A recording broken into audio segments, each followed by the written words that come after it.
All right, everyone, welcome to today's Q&A. Today we have our guest, Lorespade. Lorespade, would you like to just take a minute to introduce yourself to the audience here? Greetings and salutations, everybody. I'm Lorespade. Awesome. We're doing a Q&A today. Let's go.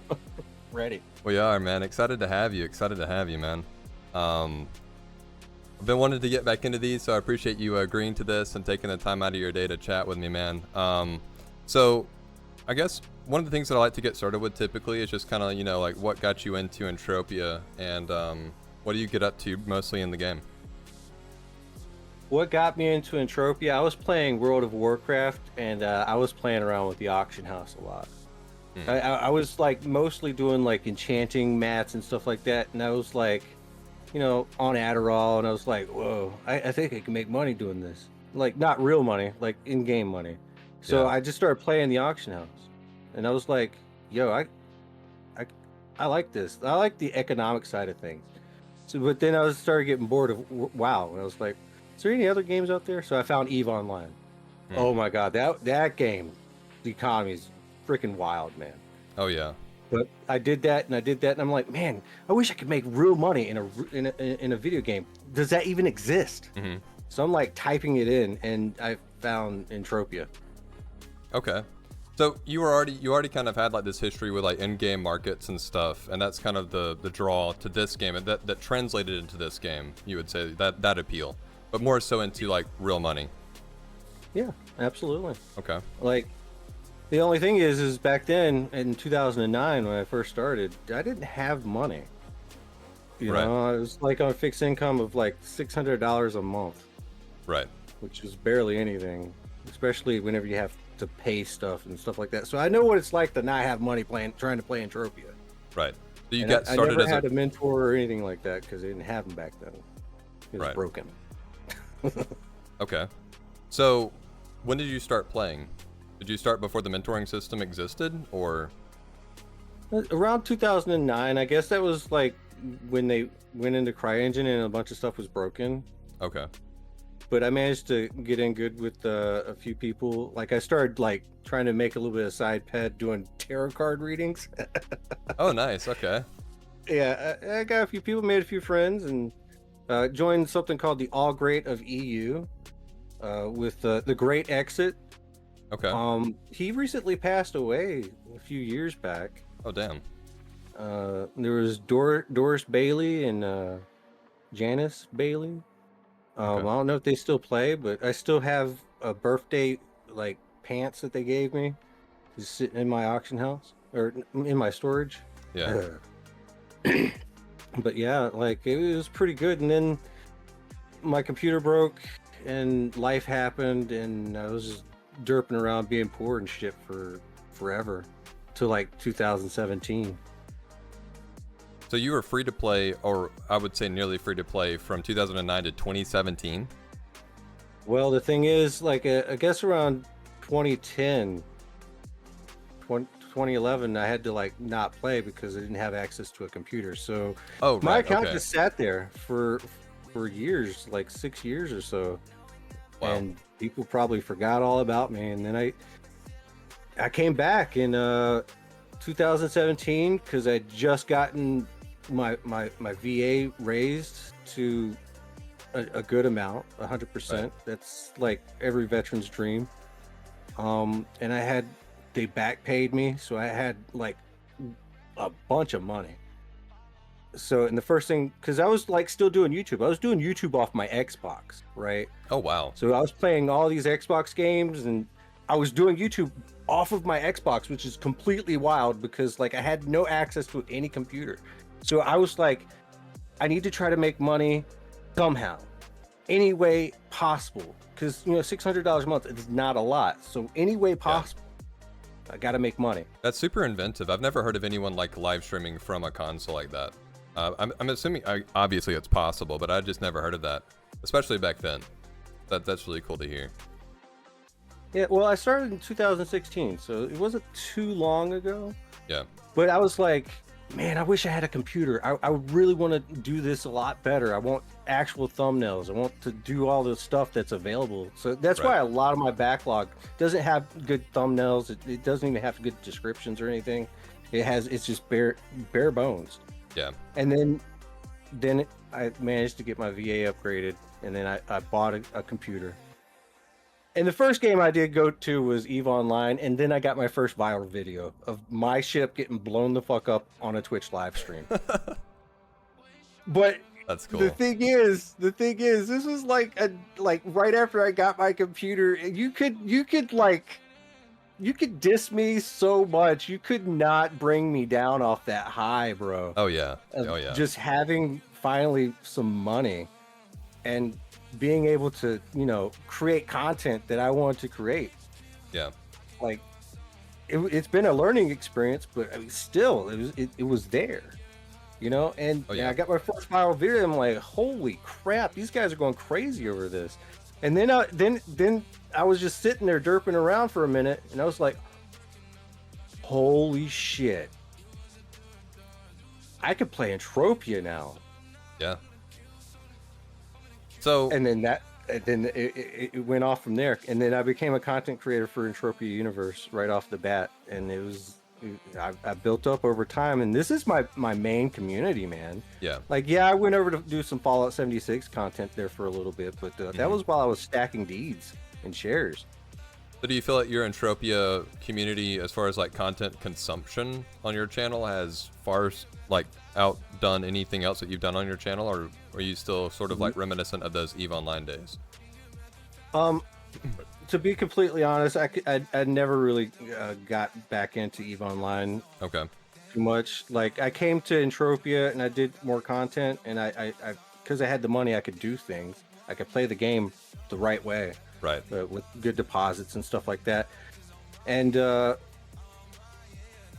community's great. I love the Entropia Universe community. It's small though. It's very small.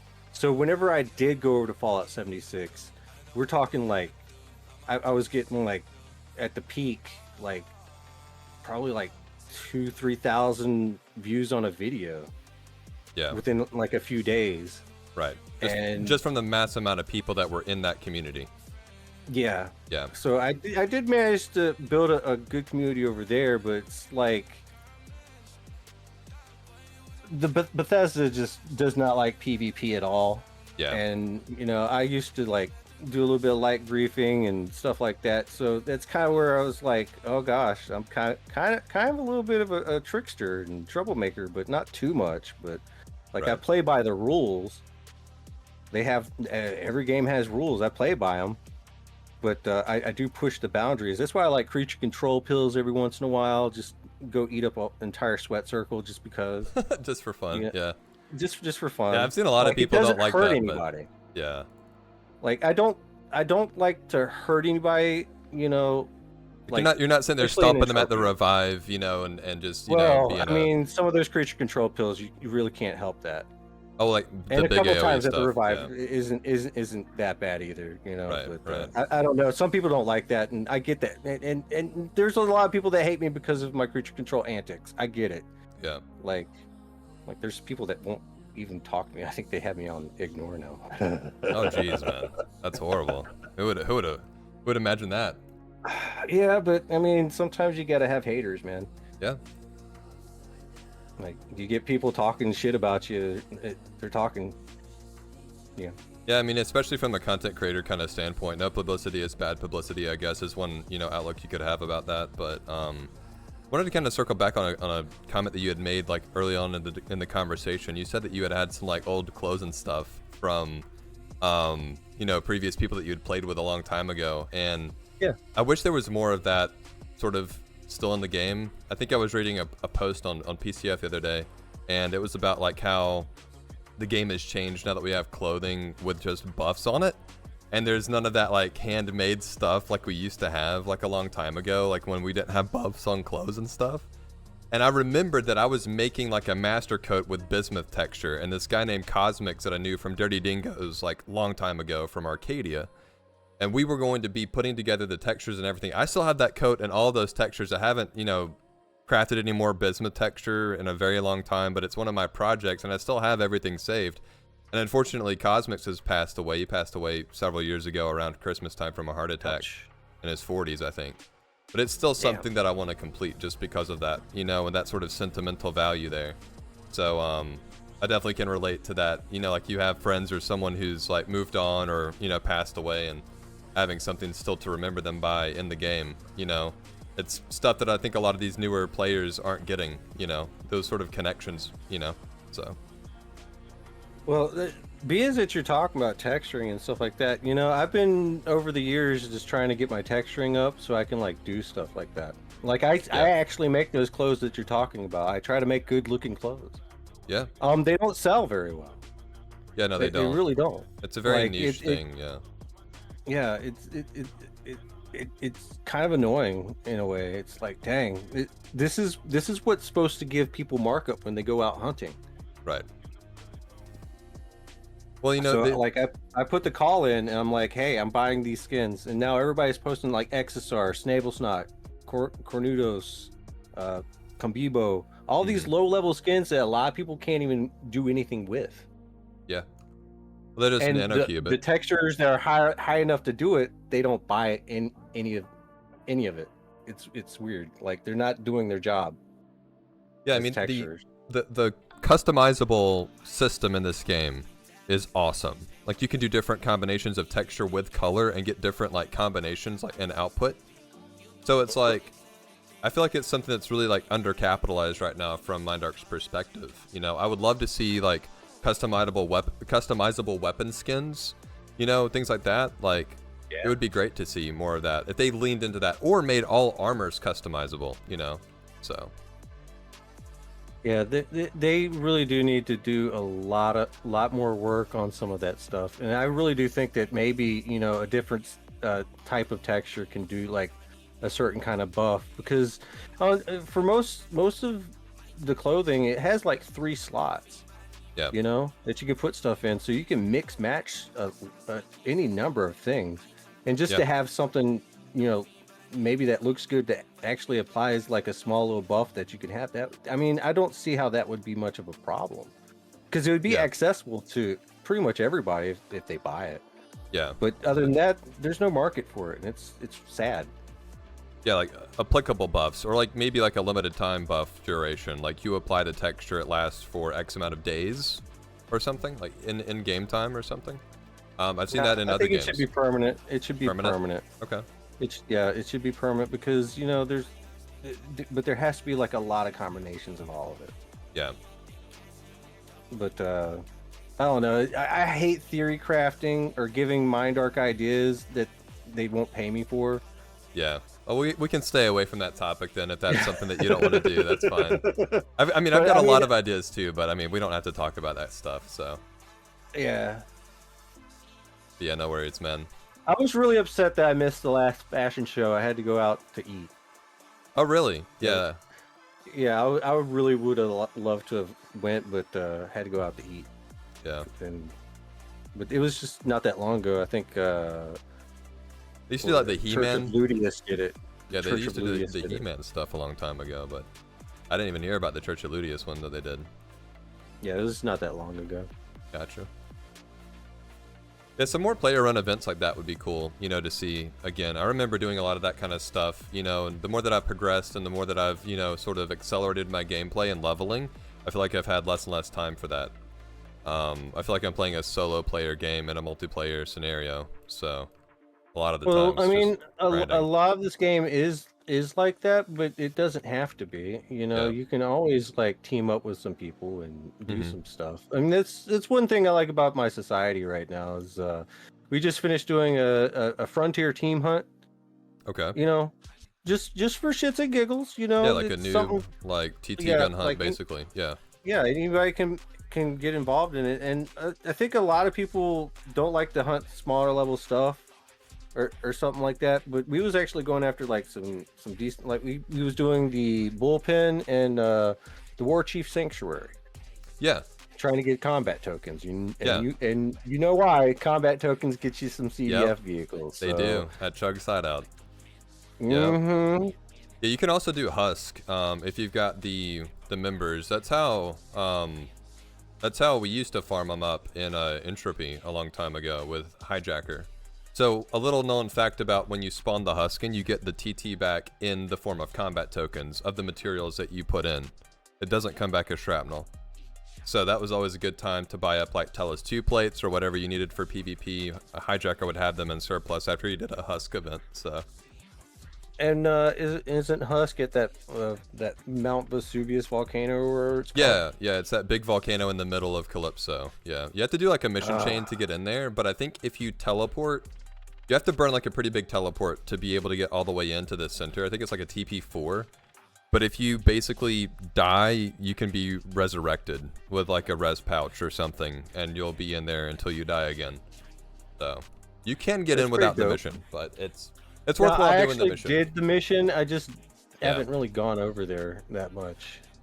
Yeah, it's pretty good for mining, is from what I hear. I haven't done a lot of mining over there, but I know a lot of my miner friends like to go there for mining for stuff. So. Devious Domain says, you remember the fashion shows? I do. I remember hearing about them and seeing like the He-Man tuxedos and stuff they used to give for rewards. But I've never gone to one or participated in one though. I've seen like pictures of them, like static screenshots from PCF, so. And guys in chat, feel free to ask any questions if you have them as well for either me or Lorespade. Hell yeah.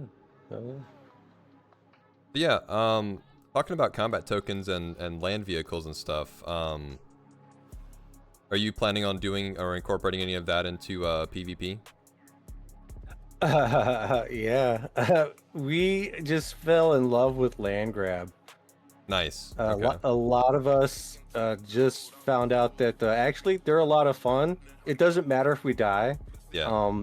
It's just a lot of fun. Just having a good time. Yeah.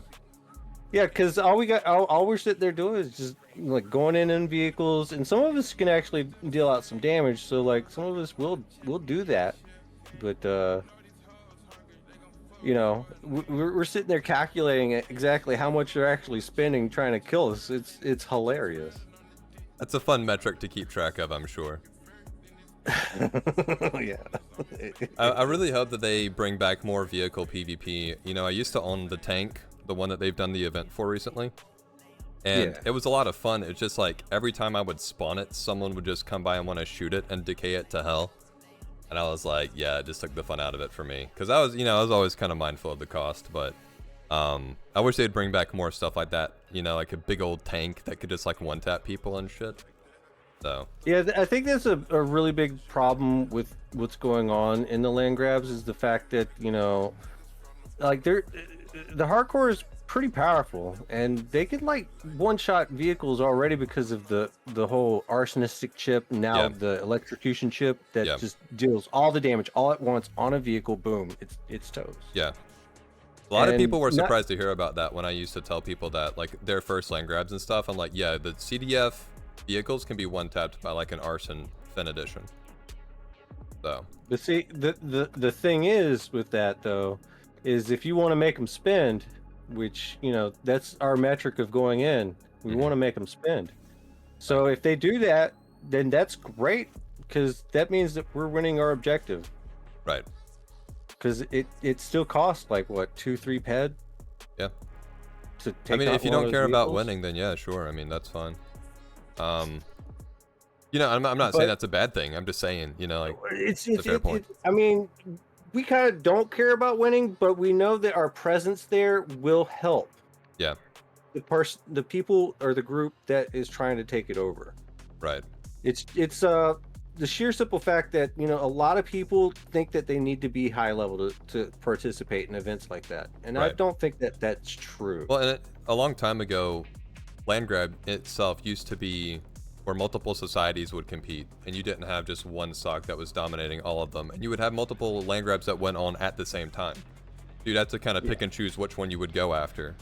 You could also coordinate with other socks. Like a long time ago, you know, you would have like almost like political relationships where it was like, okay, let's form an alliance with our two socks and we'll change ownership every so often, you know, and work it out that way. See, I think that we probably, as a community, need to go back to something like that. And here's the thing, like, just the other day, there was a town hall for Entropia with Nanashana and Socrates and everybody Yeah. that showed up. And, you know, I said in the chat, you know, I think it would be a good idea if one sock shouldn't hold on to all the land. And somebody, I think it was Infamous, he was like, well, come and take it then. Yeah. And you were like, okay, bet. Yeah, pretty much. I'm like, all right. Yeah. But the thing is, I know I'm probably not going to take it, so I've made political, what? Alliances, yeah. To make sure that we're not getting shot at whenever we go to just do whatever. And we're probably not going to even get on the point. I told everybody, don't get on the point because it's not ours. Let the AO guys do it. Because they go to almost every single land grab too. So now we're just foot soldiers to try to do our thing. And it's hilarious. Yeah. It was a lot of fun. And we're gonna do it again. Greenthorn's coming up, everybody. Make sure you're there. I'm glad you're having fun, and I hope it stays that way, man. A couple of questions in chat that I need to get to, if you don't mind. One was, how hard is Hussk? So Hussk requires a lot of DPS, so it needs a big team of people. So it's pretty hard. You need a lot of, like, I think burn and acid. I like to wear infiltrator, like low tier infiltrator out there.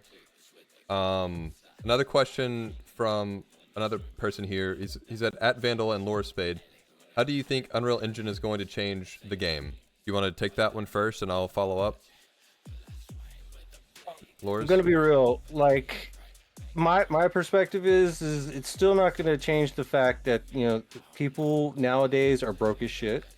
Let's just face it, a lot of people don't have money, and the way that the Mindark is saying that, and just us too in general, like, we were like, you can make money at this game, but we don't really tell people, but it's hard as fuck.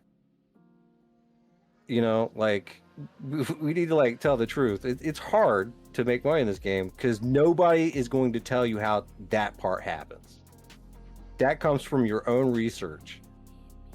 And, you know, every once in a while, there might be somebody that's nice enough to give you a hint, but then everybody's going to go do that. And then next thing you know, nobody's making that much money because everybody loves to undercut each other. There's not a lot of people that do a lot of investment and try to make items rise in price. So Unreal, honestly, it's going to make it easier for them to code, probably. It's going to make it easier for them to, you know, fix certain bugs a little bit faster, probably, because a lot of people are probably more knowledgeable about Unreal 5 than they are CryEngine. So, you know, it's gonna make Mindark's job a little bit easier if they decide that they want to fix some stuff, and it's gonna look nicer. But I don't know, like, we're still gonna get the same people that want to come in and try to make some money without money, and that's not exactly the best way to come at Entropia. Like, maybe small deposits, like low deposits, you know, once you get the hang of it, then you can go even a little bit deeper, but you still gotta, like, manage your budget, you know. Like, I don't know, you got anything, Vandal? Yeah, I think I agree with a lot of your points there. There are still some fundamental flaws with the game, and I think in the way that Mindark also operates, and to your point of it almost appearing to be spaghetti code under the hood right now. So maybe it will afford them the opportunity to streamline some of that code and get some of those kinks ironed out. I also think it will help, like you said, update the game, give it a fresher appearance, and maybe appeal to a broader audience. I think the Steam release went okay. We didn't get review bombed on Steam, which was good. But I think that they could definitely work on the new player experience. They're heading in the right direction with starter packs already. I think that they just need to focus on getting it to where you can have self-reliability or sustainability. I won't say independent of markup, but like kind of like what I think Loris said, where you don't necessarily need to gatekeep information. Like, everyone can do something and be okay. I've always had to have multiple different professions to be sustainable in the game, whether that was just hunting or You know, going out to kill somebody in PvP, take their lunch money, or do heal jobs, or whatever the case may be. You know, reselling, I wouldn't say reselling, but like trading and stuff. So yeah, that kind of thing. Like, you always need like some other hustles to offset some of your losses, especially when you're leveling up and you don't have those looter level professions developed and shit. So that's my 2 cents on it. I'm excited for it. I don't know whenever they're gonna actually get to it, because they've been teasing us with Unreal 5 for a while. So Well, I mean, but they we'll see. did say that they were going to release Unreal sometime this year. Yeah. I mean, yes, they're on Steam, but it was a soft launch. They did not get any extra advertising on it. It's Yeah. just there. They Yeah. haven't. I think whenever like we move over to Unreal, if once all the bugs are kicked out and everything's going to be running smoothly, I think they're going to try to see if they can't promote themselves on Steam a little bit. Get maybe Steam payments going on to get PED into the game and stuff like that. That'll be another payment method to enter in, and we might actually see some more people, and it's going to look nice. And Yeah. there's going to be a whole bunch of stuff. But the thing is, I mean, you got to keep in mind that modern day gamers, they love free to play, Yeah. but I don't think that they really want to sit at a sweat circle, Yeah. unless it's going to be worth it. And you know, a lot of people don't really do much with sweat, Yeah. in general. I think that they've added a few things that help stimulate the sweat market, like adding the cost of sweat to the instances that they put in. You know, there's a few blueprints that require it as a material, but honestly, there's not a lot. You know, ever since they made the move to synthetic mind essence, where it wasn't required to actually make like mind essence, it's gone kind of downhill on Markup ever since then. And with big industries sort of moving on from the game, that's not helping anything. I know there's a lot of parties that are stepping up to help SSI continue, but for the new player to see 2 PED per K is sort of a pipe dream these days, I feel. Yeah, it's and it's kind of also because big industries managed to sell off.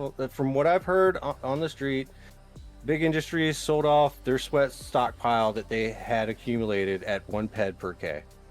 Yeah.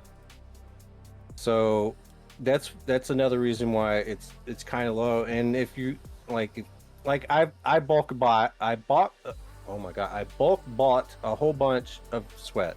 I have 8 million now. I managed to sell some to a SOC member, but I had 9 million. I bought it from Luke Websky, who offers it for 1.65 PED per K, and his Entropia Go. If you need to sell your sweat, Entropia Go. It's a website. Go there.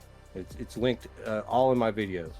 And a lowball reseller who was buying it for 1.2 and selling it to me for 1.27, so I could get that average to a manageable level of 1.4, around that PED per K.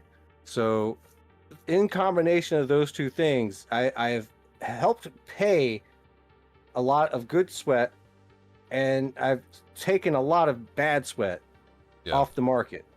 Yeah. And you're right about the synthetic mind essence thing. I actually brought it up in that last town hall, and I'm like, you know, being that you have these chips right here that take a lot of light mind essence, can you make some new chips that actually just take mind essence too? And I got mollywopped by Bonnie, like, no, you can't do that, because and even Socrates said, well, no, that's gonna make it way too expensive. I'm like, guys, listen, I have 9 million sweat. Yeah. What am I supposed to do with this all? Yeah.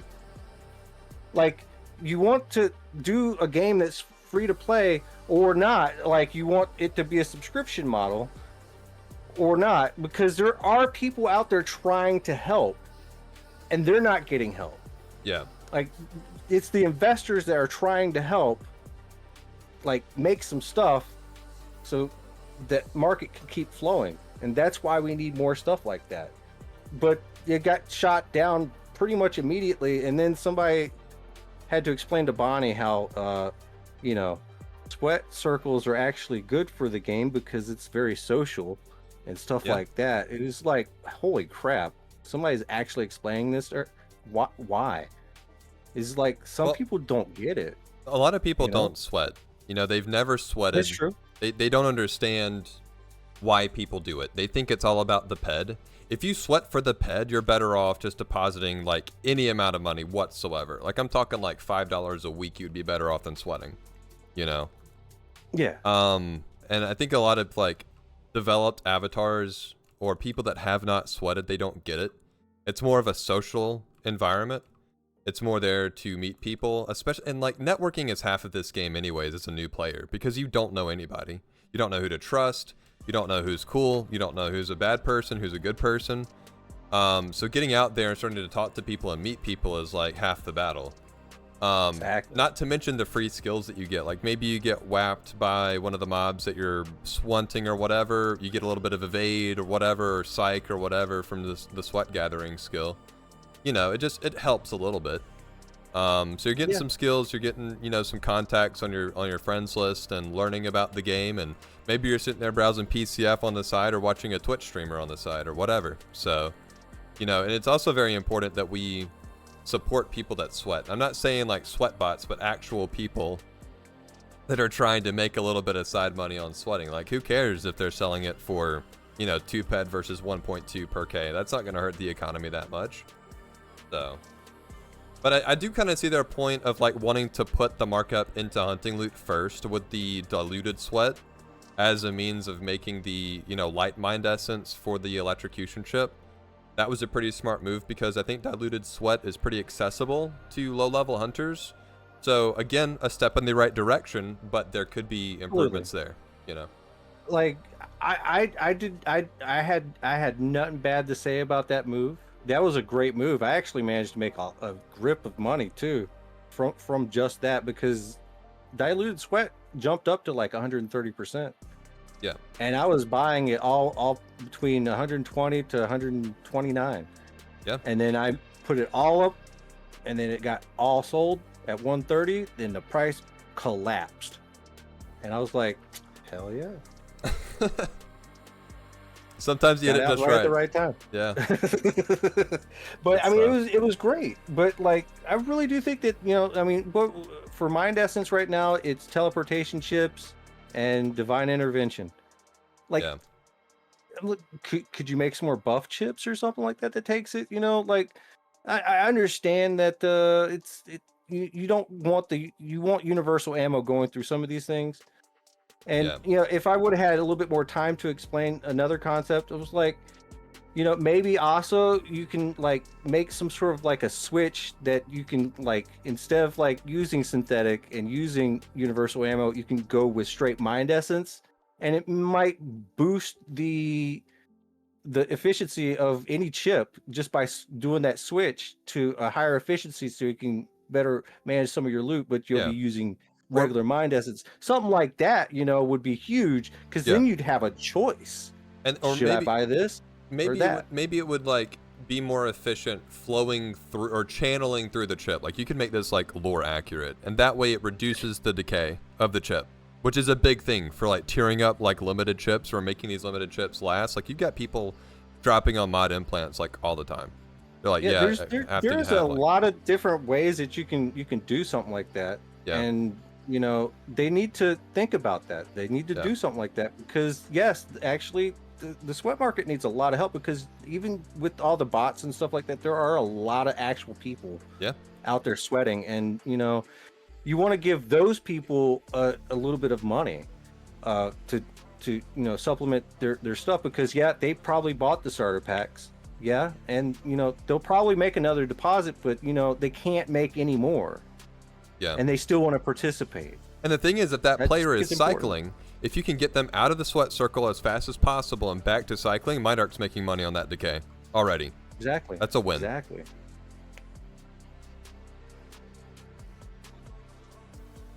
But yeah, I mean, I just think that, you know, there could be a little bit more. And I think it's Mindarch that needs to do it, like on Calypso based things, because you got a whole bunch of these sweat things over on other planets.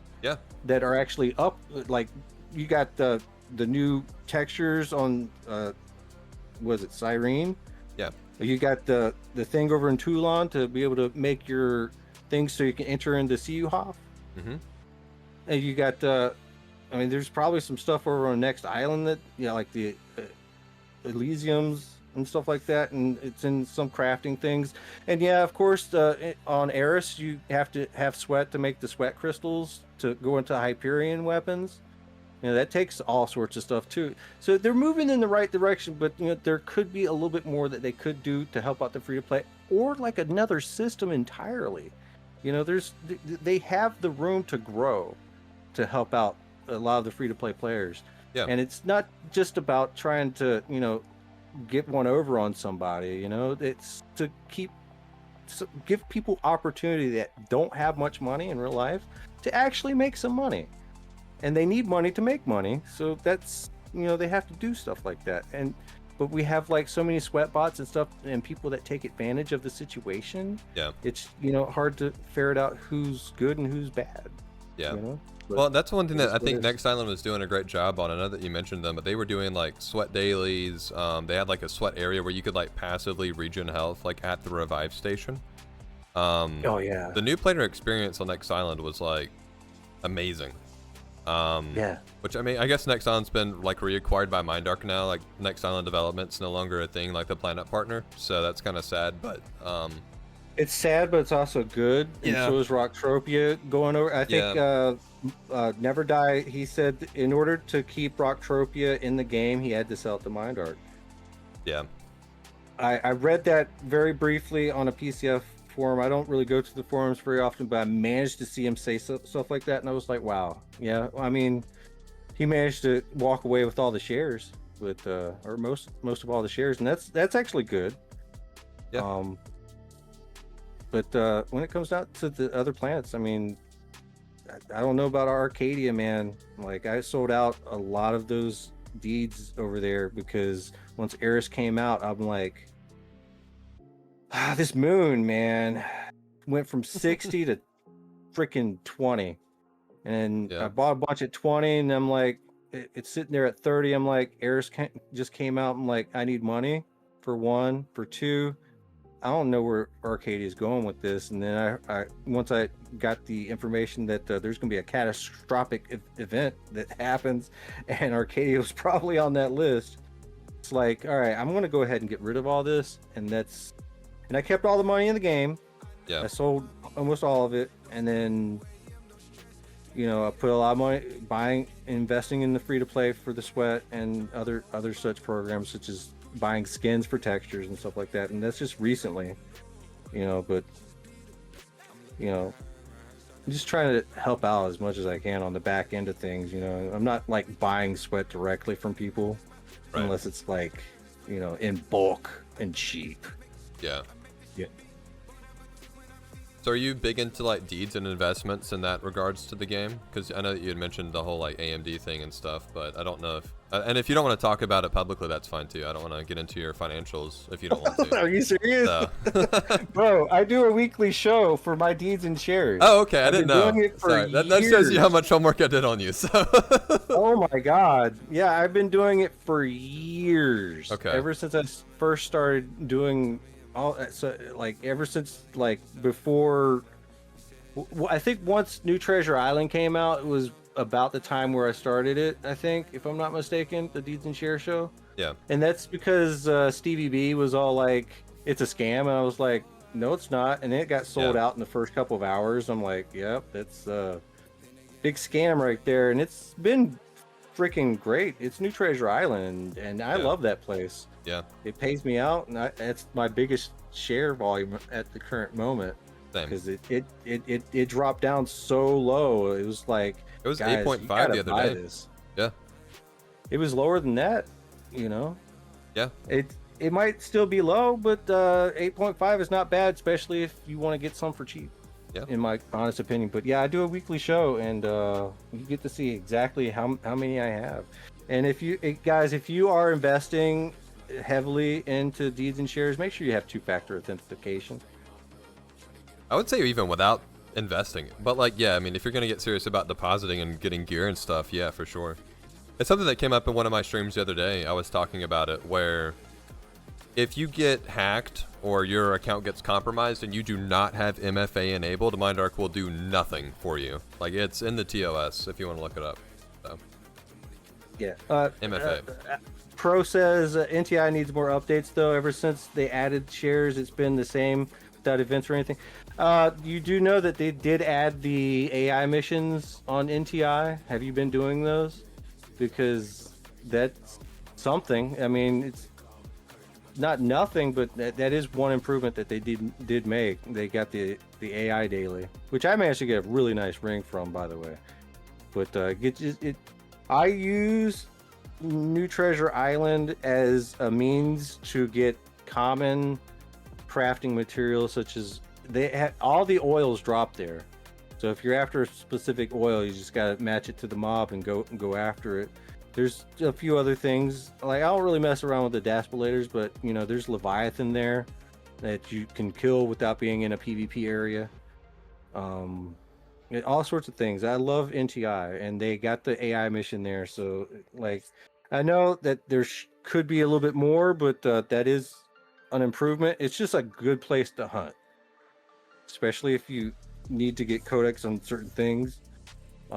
Do team hunts there, or you know, because most of the mobs there are shared loot too, so it's, you know, a good training area if you want to tier up your armor, run around and mob train yourself.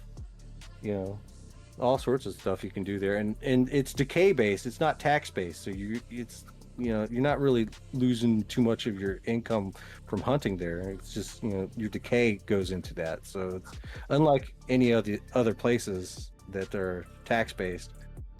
So that's another big selling point, in my opinion, on NTI. It's a great place. But I really think Next Island's going to be exploding here pretty soon, because they have been doing a lot. They have the new daily mission chains, and the Become an Islander mixed in with that. It's perfect. I'm starting to do a lot of stuff over there. Not to mention their coloring skill stuff, you know, because I'm a texturer. It's pretty good. I've been sleeping on it for the longest time, and only recently started doing it a lot more often. But deeds and shares is a big freaking deal, man. Like, I'd probably be a lot bigger of an avatar if I didn't invest in deeds and shares. Oh yeah. I mean, that's money that you're not thinking about. It's money that's there for the future if it appreciates, and plus you've made the money while you held them. You know, that's what. Whenever I take a step back from the game, I put into deeds. You know, if like I'm taking a break, like a couple months hiatus or whatever, I'm like, I'm just gonna buy some deeds, come back to some passive income, and sell them whenever they go above what I bought them for. You know, so Exactly. great thing to do. It absolutely is. And I think last week it was over 160 ped I got in a week. Nice. When I had all the moon deeds, I was definitely like, I think 300 was like my top. Yeah. But then like the news came out, and the moon has not been the same since. I kept a couple just to keep track of it for the show, but I mean, Calypso has gone down by a PEC on average. Instead of 3, it every once in a while I hit a 3, and it's mostly going on a 2. So that's a little bit concerning to me. But there are a lot of other places in the game, you know, that other people are probably going to now. Space Deeds win. Unreal tokens. Yeah, Unreal tokens will shares. Be technically, yes, they will be universal shares from the decay. So That's everything exciting. So everything already will be unaffected. I know a lot of people have been concerned that I've talked to about like share prices and stuff once Unreal tokens get converted into shares or whatever. All that's going to be like extra. Like that's just going to be from like 1% from what Mindark's making right now. So shares and prices and stuff shouldn't be impacted by that. Unless you're just talking about a competing, you know, thing to spend your money on. And then I think Icewind says, just let the deeds buy new deeds. That's a great way to do it. Kind of snowball it. I like that. Yeah. That's definitely something I like to do every once in a while. Sometimes I like to just keep it in my pocket and spend it on other stuff that I'm investing in, or God forbid my repair bills. I still got repair bills, even like, especially now, because I've moved into doing more melee with the Hyperion series instead of like the ARmatrix series of the blade and swords. Yeah. Like, you know, because the low efficiency, it does tear into you. It does. Over time. And you know, that's why I'm totally in love with the Hyperion. Now I'm not understanding why a lot of people are not buying the Hyperion melee. Trust me, I know all about it. They're not. For the most of everybody is going after those damn plasma rifles, and I understand everybody likes a good gun, but that melee is what's really going to make or break you in the long run, because that's where you're going to get a lot of hit points, a lot of carry weight, etc., etc. And but using the Hyperion melee, I think, is the way to go, because you're not going to be losing your ass as much as with using the ARmatrix series. But I mean, ARmatrix now is, to me, is just a way to skill up a common thing. So I don't know. Yeah, I was surprised to see the efficiency on a lot of that, you know, Aries stuff, you know, when it first dropped. I'm excited to see it too, because it's like finally a decent, it's a decent percentage, you know. It's not over the top for efficiency, but it's not like you were saying, like the ARmatrix or the ARmatrix, however you say them. It's like, you know, you're dealing with like a discrepancy of anywhere from like, you know, 5 to 10% efficiency per weapon. So that shit adds up over time. Yeah, definitely. I mean, it really does. But and ever since I got my BC30 modified, I was using some, I think it was a Prion or something. No, it was the Calypso Unlimited. And I had no idea. I mean, I knew it cost me some money.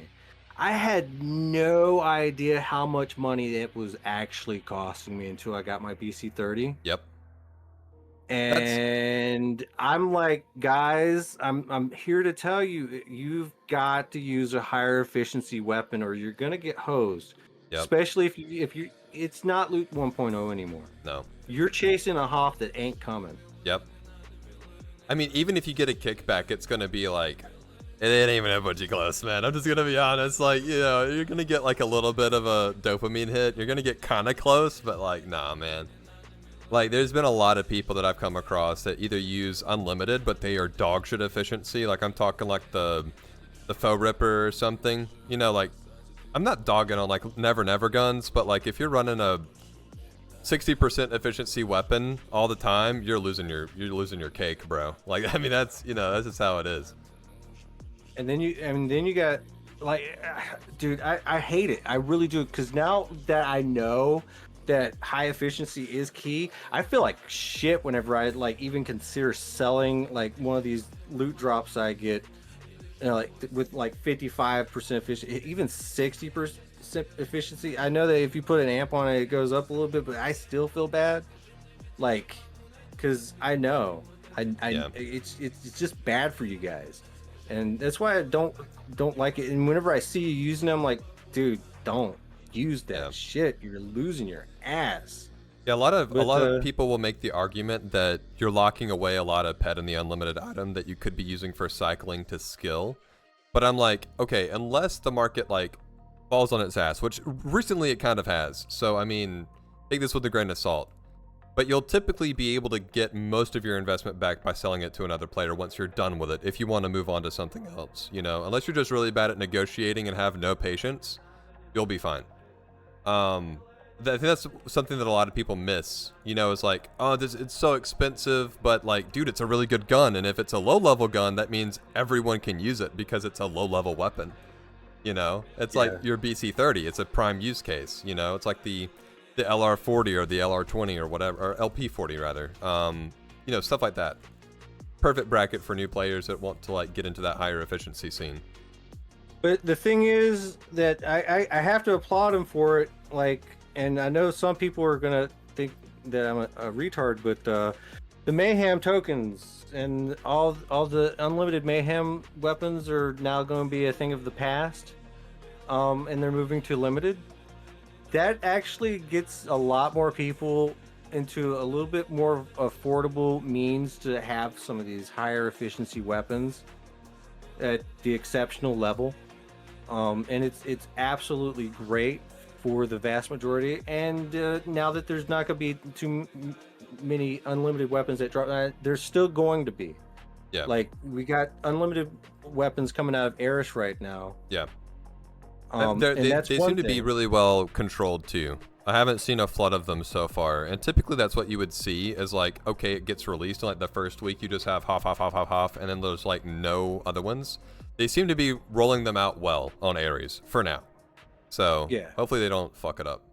And that's the thing, like it keeps the rarity, so it makes people, like, when they do get it, oh, that's pure money right there, so you can maybe sell it if you want to, or by all means use it. But Yeah.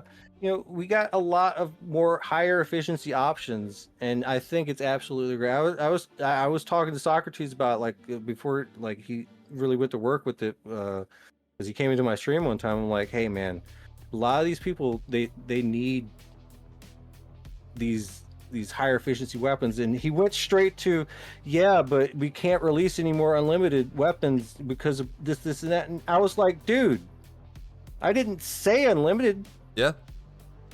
Make them limited or something. Give something for the crafters to do. Yeah. And now we Because- got exactly what I suggested. That's the thing is, like, if you add something good for crafters or like for hunters, it's a self-feeding circle, right? It's like, it gives hunters markup, it gives crafters markup, it gives you an incentive to keep going and hunting. Like, it's just better. Absolutely. There's a question here. Do you think they are trying to kill unlimited items coming from Devious Domain again? I think that they are trying to phase them out. Not necessarily replace them, but they are not restocking limited items intentionally. So No. Just the Mayhem stuff, I think they're going to kill off that and make that path to be more along the lines of, you know, take it to the limited. But like we said, they're still dropping off of Aries. We just recently yes, but in moderation. had somebody. In moderation. We had an unlimited Malwood that dropped out of Toulon to one of our SOC members just like in the last 24 hours off of one of the Jeeps, the shared loot Jeeps for the Toulon event. Like, there are still going to be unlimited weapons that drop. Yeah.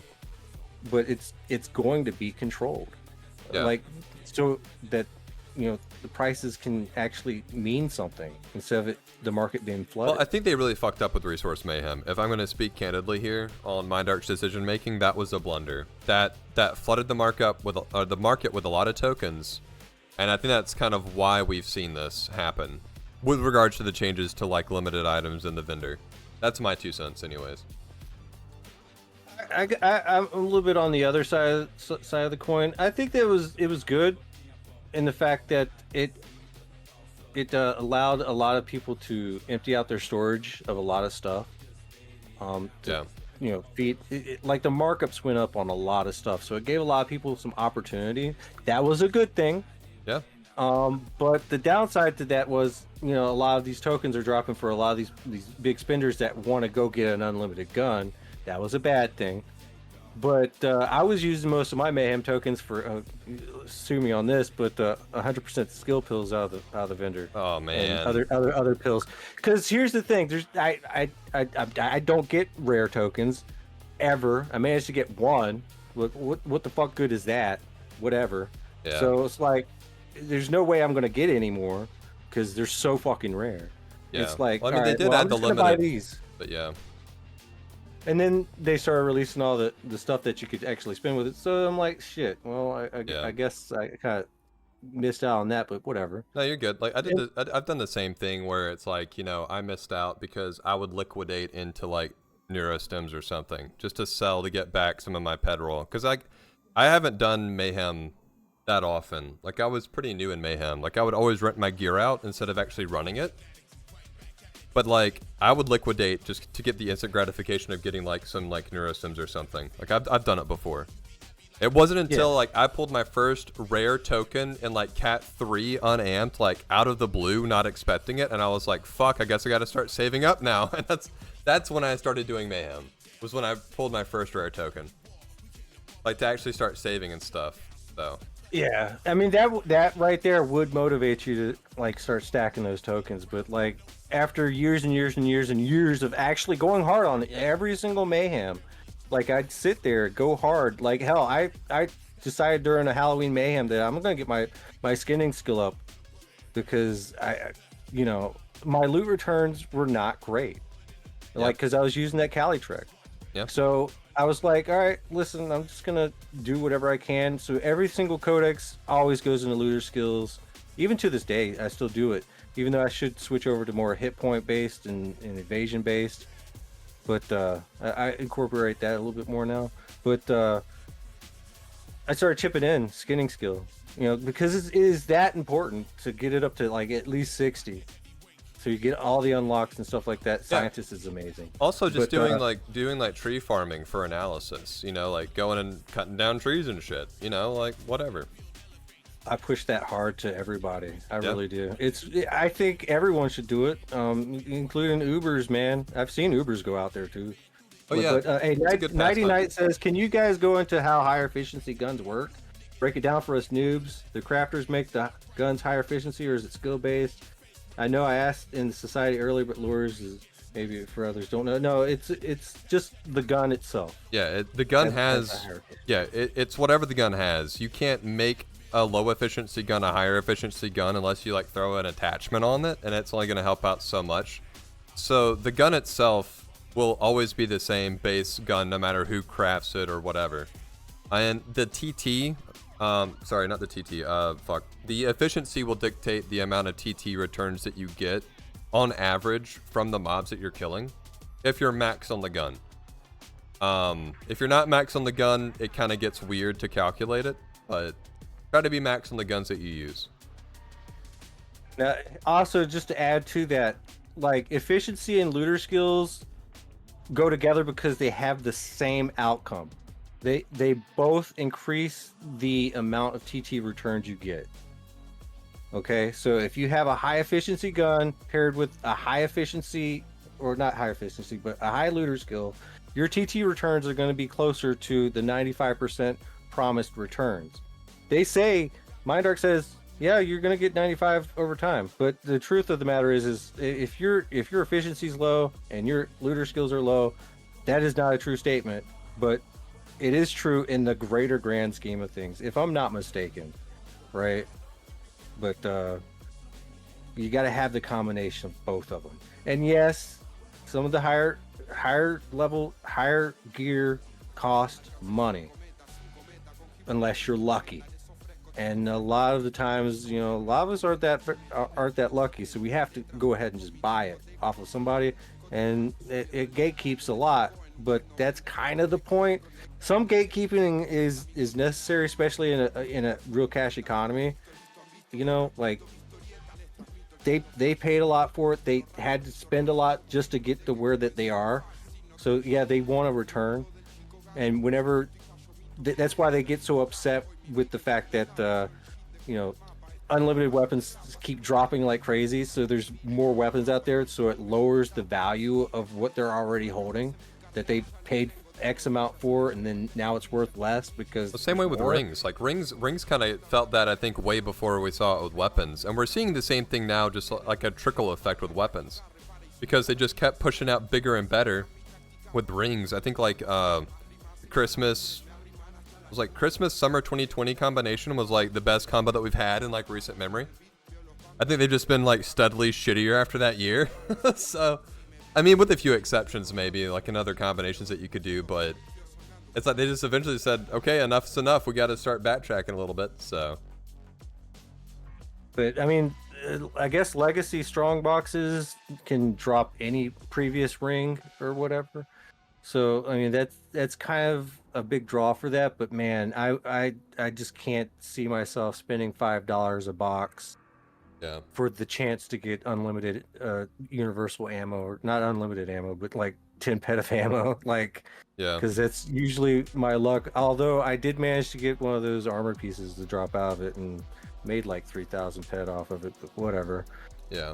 I feel like the loot boxes, I'm sorry, the strong boxes are a bit of a gamble. But yeah, that's just me.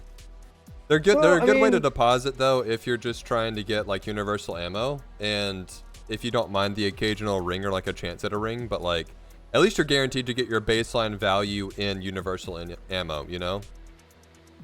So Easter strong boxes, goddamn. Easter strong boxes are the best because those Easter eggs are perfect because they're not lootable for one, You go after all of the Easter. I'm good next Easter, man. Unless Christmas is a really good mayhem, you know, I actually have a whole lot of boxes for Christmas saved over from last Christmas because I didn't like what was dropping, so I'm just holding on to them.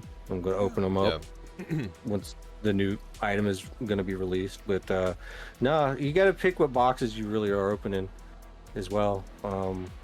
If you want, I guess what a lot of the standardized pills just open up regular strong boxes. Maybe, you know, it is a great way to deposit. Yeah, it really is, because you don't have to pay the tax or yeah. I wouldn't get sucked in hoping that you're going to be you know, pulling a ring or something. So yeah, absolutely. You gotta be careful. Don't chase the Hoff, guys. It comes when it comes. Try to adjust your playstyle to what you can do every day, you know. Honestly, we got there's been too much of a power creep, and the game just can't keep up, to be honest, and it's not been good for the game. yeah, I think that was kind of seen when they did the Spina Queen, and Entropia players beat it like day one. Like, it took them a long time, but that was something that I think kind of blew Socrates back a little bit. He was like, whoa, holy shit. So, I don't think you expect the Spina Queen to be beaten that quickly.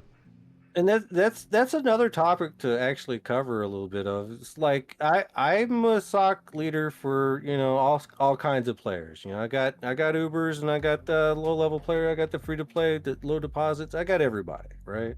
And there's a lot of stuff that we just can't do because it's too high level. And I get that a lot of the high level players, they need their content, but you know, there also needs. That's why I love Aries in the first instance that they have, and you know, the second and the third. You know, it's more accessible to just normal, not heavy depot players. You know, like non Ubers. It's accessible to pretty much everybody. You just gotta have the right gear setup, which is it. You know, promotes the economy a little bit and getting the right plates and stuff like that. It's just what they did on Aris is it impresses the hell out of me. It's where the game needs to go. They need to have access to a lot of stuff for all players, and that's a part of the new player experience and retaining players. You know. And you know, a lot of stuff needs to, you know, I like maybe like a lower level of the Spina Queen or something like that. With, you know, I don't know, something along those lines. But you know, there's a lot of people that just can't do the higher level stuff, and it's kind of hard because they're like at least a decade away from even being able to do that. Yeah. No, I remember before the mod nano era. You know, the power of the average player was so much less. Like, you needed like a team to do A1 or B1 RDIs, and I'm pretty sure you've got players that can solo A1s, and I'm maybe even B1s. Probably not B1s. I don't know. Maybe it's been done before. I don't really keep up that much with those guys, but I know people are soloing the A1 RDIs, and that blows my mind. That was intended to be like a team event, and I think that there needs to be more of that. Like, maybe even if we take beacons back, you know, like fix beacon loot, make people run more beacons. Beacons used to be hella profitable way back in the day. So I don't know. Yeah, I mean, but they're on the right track. Socrates has done a really amazing job. Yeah, and they're juggling a lot for their size, so I try not to be too critical, you know. So what do you mean? One stream. Why are you laughing? I remember one stream. This one guy was like doing support tickets, and they were really upsetty spaghetti at the support. And they were doing it on stream. I'm like, what? Man. I don't know who it was. Those poor guys at support, man. Like, I mean, to be fair, they kind of deserve it sometimes. Like, I'm not gonna lie, but sometimes they just get out of nowhere, you know. So, yeah, I'm down for a little bit of a break, by the way. A quick little bio break, if you're okay with that. So, yeah. I'm gonna step away from it. I will entertain the stream. Okay, I'll be right back. Well, it looks like he has returned. I am back. Welcome back. Thank you.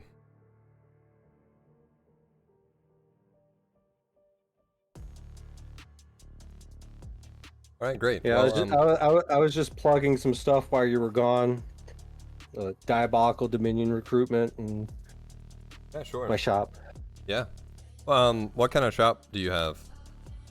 Sell Hyperion and land grab accessories. Okay. Pitbulls right now are in vogue. They're all fully textured by me, full TT. We have VTOLs for your Sleipnir. We have Liberators as well, in case you want to shoot at the land grab.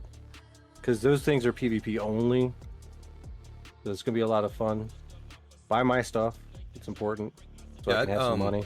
Liberators are kind of interesting. They come from, aren't they like an Exile weapon, I believe? Yes, they sure are. They're pretty nice. They kind of slap at high tier as well, and you can amp them too, I believe, right? With like a laser amp? Nope. Yeah. Oh, BLP amp. Is it BLP? They can fit a gamma, bro. Dang. Yeah, you could be dishing out some damage. Oh yeah. Even at like tier 3, if you crit, it's like probably about 400. Wow. Maybe. I'm not quite too sure, but it definitely deals a lot of damage. Yeah, and they are forgiving with the aim, I noticed. So that's cool too. They kind of just spray out there. So cool stuff. Oh yeah. I love it. I absolutely do. Yeah, getting a big team together with Pitbulls and Liberators would be fun to see at land grab for sure. It's always cool to see new stuff like that. I remember when I was still going after them, you know, to have like creature control pills, people would be like destroying the gate with like snakes and stuff. I'm just like, that's so cool to see, you know. So it'll be exciting to see more of that get incorporated into modern PvP. Well, we're about to see it all, because you're talking to somebody that probably has more creature control pills than anyone in the game. Maybe. I mean, I got a good collection. I still got like 60 Fury Hound pills, a little bit of the other stuff. I got 199 snake pills. What's your favorite creature control pill that you've tried? The stuff from Monria. That shit's a nightmare. The occultist that does like massive AoE?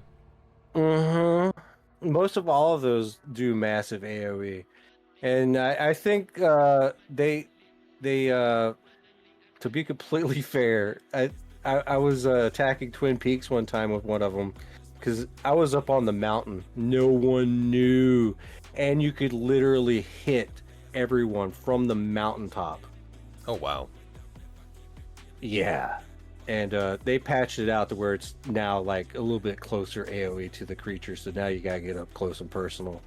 But it's hell on the sweaters, man, because it's AoE, so you're automatically hitting people that are reviving. Yeah. And they run fast too. So yeah, that's probably my favorite. However,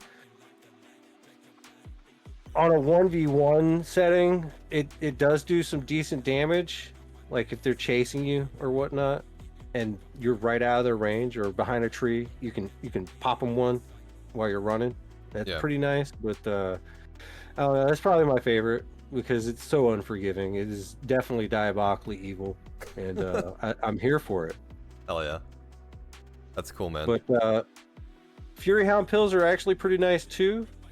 I did a lot of tree cutting to be able to use those things. Yeah. And a lot of scanning on the side. So you know that's a pretty fun one. I don't like the matriarch one. For one, it's too clunky. Too clunky.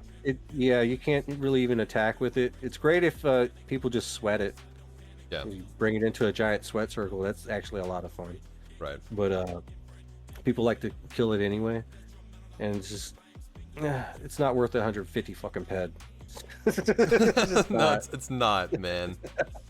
And I think I've used them. I remember everyone was standing around waiting for like an event to drop at Twin Peaks, and I was like, I've got a few Eomon matriarchs in my storage, and I was like, fuck it, I just want it for the entertainment value for everybody sitting here waiting. I think it was for Mayhem to start. You know, everyone was just waiting to like load into like the Mayhem instance or whatever, and I just spawned a few of them for people to kill to have something to do, and they got melted so quickly, man.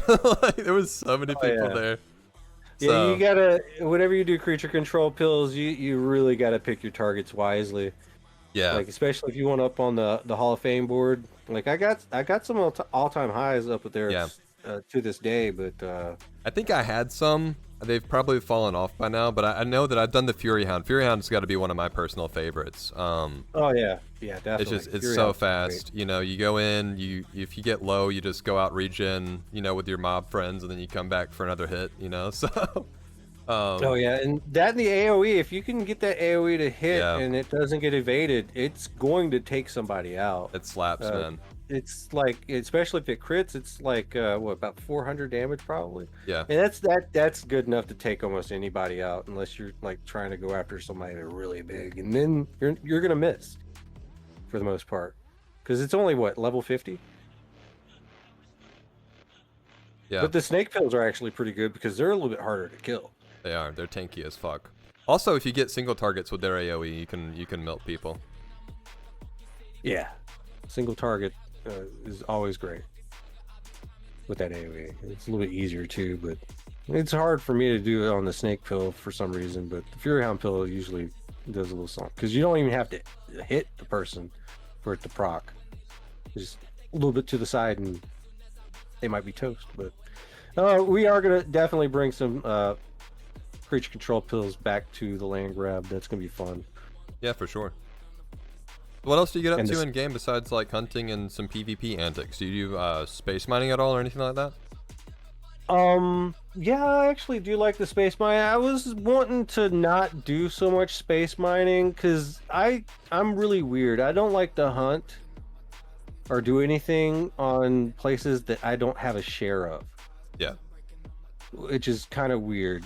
I'll go to next island to do stuff on ancient Greece, but you know, recently, like I said, I've been sleeping on the coloring skills missions and stuff like that, so I'll go over there to do that. Trees.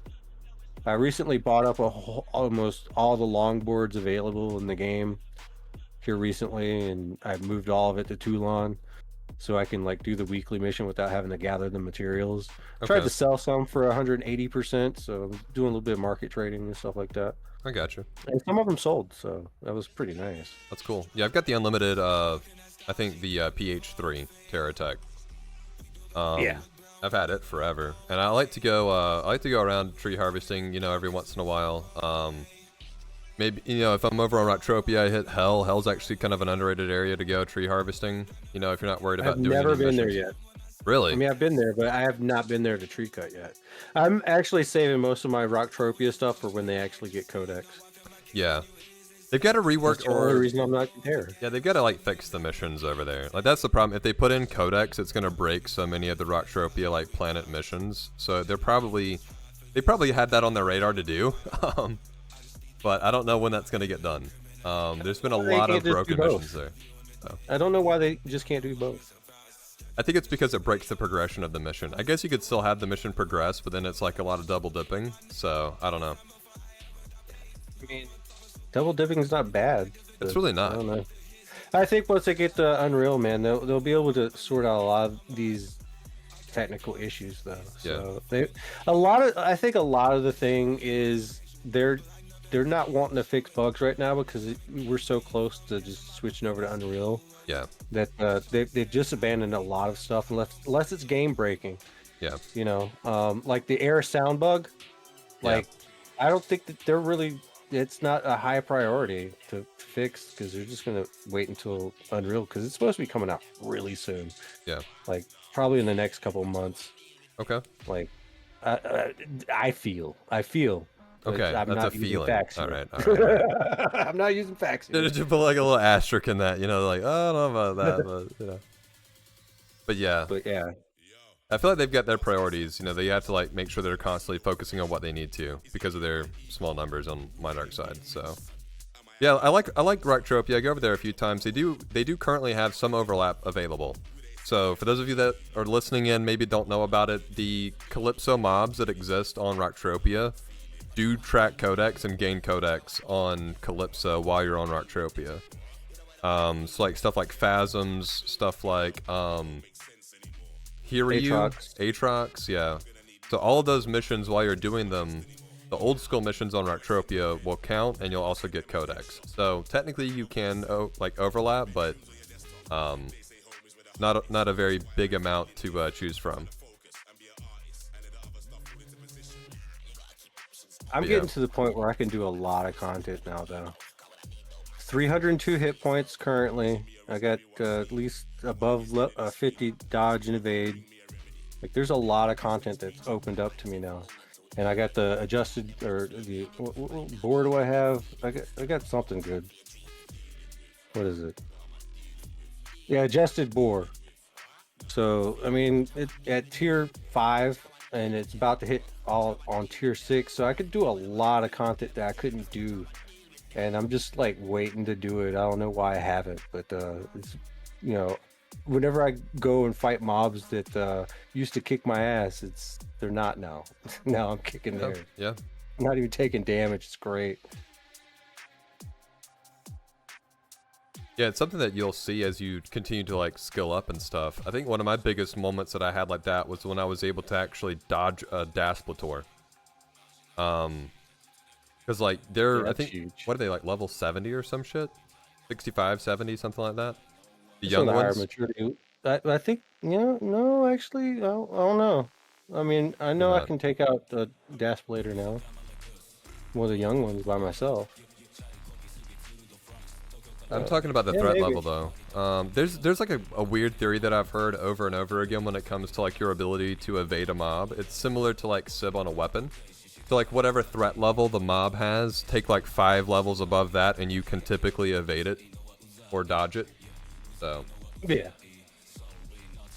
Yeah. The higher you are, the more apt you are to evade it. I've noticed this, and there's always going to be, because like it's to the point where if I'm running doing some Kerberoses in a mob train setting while I'm scanning and stuff like that, because I scan while I like pull a whole bunch of them, just scan.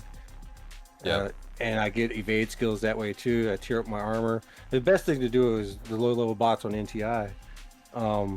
Yeah, just get my scan skill, get shot at, and just tear up my armor and get a whole bunch of dodge skill from it. Almost everything is like, except for like 1 out of like 20 actually hits me. Yeah. It's like crazy. But yeah, it's skilling. You gotta get your skills, man. It's great. Do you find yourself focusing more for markup or skill gain when you go hunting? I guess it's depending on what you're using. Because I know that you said you're kind of doing some of the melee stuff with the Hyperion chain, but you're also doing some more stuff with, you know, your BC 30, I'm assuming, to like sustain. Yeah, right now sustainability is kind of the key, but whenever I go to any, like, Calypso is like the best for sustainability for me because it drops a lot more shrapnel, right? Okay. Instead of actual loot, so I can actually play a lot longer. If I go to another planet, I'm barely getting any shrapnel at all, and it's mostly just a bunch of loot. As far as do I go out hunting for markup, I actually usually go out hunting for the common materials that I need for crafting. So like I'll time out my hunt for what I actually need in crafting more so than the markup, because I don't want to buy the stuff at a markup for the most part. Some exceptions are like for like texturing and stuff like that, you know, to get the skins off the market and stuff. And that right there costs a lot in and of itself, because I try to get good prices to stimulate the market a little bit. But I have to stop doing that so much and like wait for prices to go down. But other than that, you know, I if I need animal muscle oil, I'm killing something that drops it, you know. Yeah. Well, when I say sustainability, I think maybe we interpreted that a couple of different ways, because I know that you said you like to get shrapnel. I'm assuming so that's so that you can sustain shooting. Yeah. But not so you're not worried so much about like getting markup for financial stability or like financial sustainability, I should say. Yeah, I mean, I don't sell stuff. I'm a hoarder. My storage is full. Okay. I got a lot of money tied up in just raw items right now. Okay. If I was to sell all of it, there's a good chance that I could probably afford a mothership or like a Starfinder or something. So it's huge. Like, So whenever I run out of ammo, it's like, shoot, I have to sell stuff. And it's hard to sell stuff because, like, I have a rule: you gotta sell finished products or something that's been crafted at least once. You know, like some materials that I have a lot of, like maybe simple conductors or something like that. Something like that. So why that rule though? Hyperion. Do you feel like you get more markup over that converting it into crafting? Because I've heard a few different opinions on this, and the reason that I'm bringing this up is that you could either sell the raw materials that you got from hunting, which is basically like a quote-unquote filter that you've put your ped through. So if you look at it like, okay, I've now hunted, and this is my loot return from hunting. Do I sell the raw materials, or do I go another filter or layer deep through and run that through the crafting terminal? You know what I mean? Like, and then try to sell it and get what I can out of it. Or do you feel like those filters or layers don't really degrade your returns too badly? Or do you really even track it that hard? I mean, I don't really track it that hard, but the thing is I've started, like, this is bad advice, but whenever I get a blueprint, and I have a lot of blueprints, I've always started my blueprints at quality rating 0, and I'm the one that gets all that stuff up to a high quality rating. So to actually put my loot through that cycle is to get my quality rating up. And once that quality rating goes all the way up, I'm not losing as much as I used to during the ride up. And I found that, you know, you'll get more globals on the ride up than whenever you got 100%. And I don't craft on conditions. It is 100% quantity.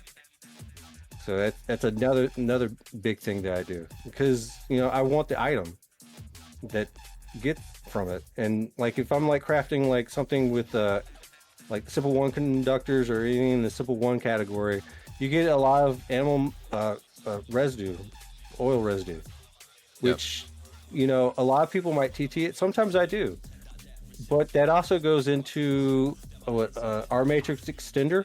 Mm-hmm. And whenever you can put something with such a low TT value into a finished item like a extender, like, it kind of negates in my opinion, it kind of negates the cost of the other materials involved, because you're using a small amount. And if you got a good amount of those materials in general, you know, it might cost a little bit, but like in the long scheme of things, and you can always sell that item or use it, you know. And that's getting that residue. I usually produce my own residue. It's very rare that I ever like buy residue, you know. So like just by doing everything through the crafting circle is basically, I can use any of that residue to get a finished item up to 100% TT and sell that, and it ends up being kind of a little bit cheaper in a way. I think I see where you're coming from with like using the residue to build TT to then sell it for markup, because you're gaining on that consumption of residue into markup for the item, right, at full TT, especially like if it's limited, it's required. But I'm not quite following with the QR concept. Like, I think it depends on the blueprint, obviously, but I've definitely gone after some blueprints that were already QR'd personally, you know. Like, I don't think it's as needed for some, you know. You have to kind of weigh it yourself and look at it, but well, the interesting approach nonetheless. The higher the QR, the more likely you are to get a near success. And stuff, you'll get a lot less failure, which is what kills people. The volatility goes down. Yeah. So you'll get more near successes, which is pure, like, for the most part, you'll either get your item back or you'll get some residue, which is good, because you're going to need that.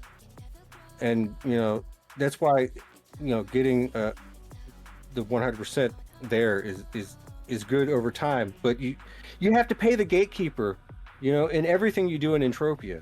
Like, if you want to skill something, you're paying the gatekeeper. You're taking losses to get there the entire way. Like, if you want to develop skills or whatever, yeah, you're always paying that gatekeeper. And once you're there, like, especially involved in looter skills, once you pay that gatekeeper, you're good. You don't have to take as many losses as you used to.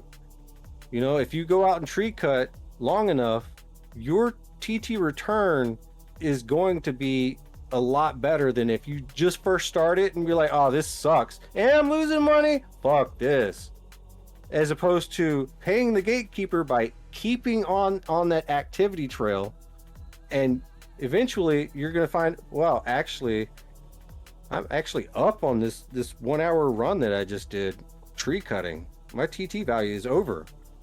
I made profit this time, you know, and it applies to your hunts. I made a profit this time, you know.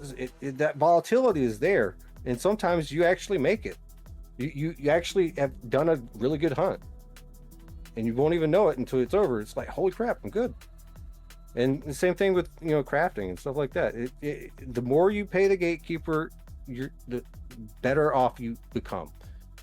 You know, or you could just, you know, bypass the gatekeeper, pay somebody a lot of ped to get there, you know, and then boom, there you have it. You got high quality rating, or you chip in something, you know, but you're still paying the money. You're still losing something in the process.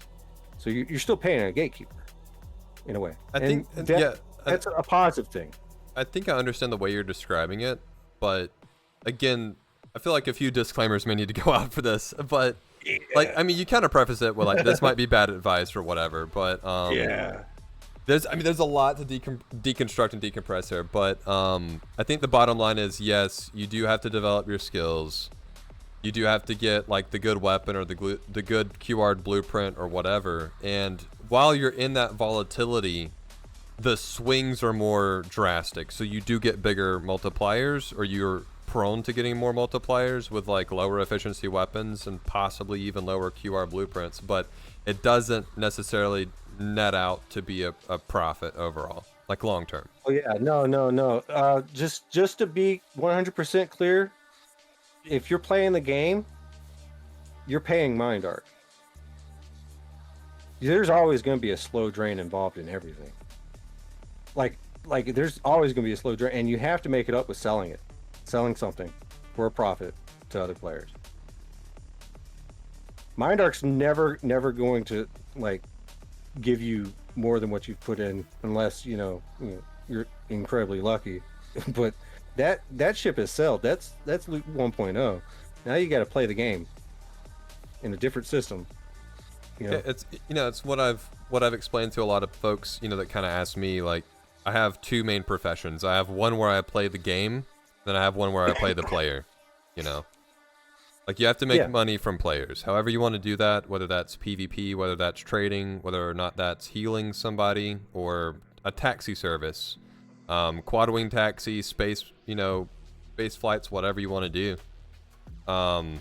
Even deeds, like over time, you'll get your ROI. You know, you just have to hold them for a crazy long time. But there are different ways other than just like hunting, mining, or crafting. You know, tailoring, body sculpting, haircuts, whatever. Like, it's slow work, but it's profit. So, and it's skills. Yeah, absolutely. And that's the thing. Like, I mean, most people like that understand that right there. You know, there's many different ways to actually make money in this game, but it does require a lot of patience. And you know, whenever you do deal with any activity that the game has to offer, like that requires you to click or hunt or, you know, drop a probe, you know, you're paying Mind Art and you'll get something. But all that, you know, all that money, all the money that's in the game, it's come from us, the players. You're not stealing Mind Art's money, you know, like it's all our money.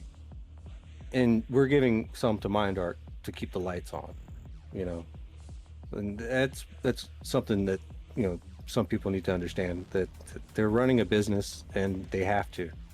Yeah. So when it comes to, sorry, just one question. Going back, and I'm sorry to keep harping on this, but when it comes to like the QR loss versus TT loss, like if you're losing QRing up a blueprint, do you think that comes back? Sort of like a SIB for your weapon. Like if you get like a skill-based miss on a weapon that you're not maxed on, that loot doesn't come back, right? So from what I understand, yeah, no. Do you know, or have you ever heard of if it's the same for QR increasing? To be completely honest, man, I don't know. I don't really care. I just know that once it's up there, you're good. Yeah.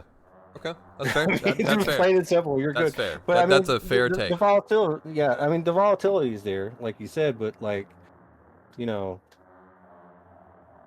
I don't like to gamble. I just don't. I don't think And anyone really likes I to. understand that this game is not gambling, but you're paying.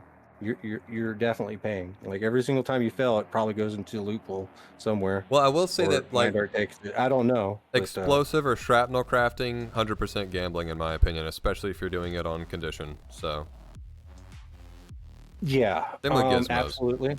Now that being said, that I will do EPs and I'll do shrapnel just so I can have something to shoot with, but I never slide the condition bar. Well, you never know. I mean, I guess like doing 1 or 2 here or there within your budget, it's not the end of the world, right? But taking out a second mortgage might be a problem. So Yeah, absolutely. Hold on one second. you're good.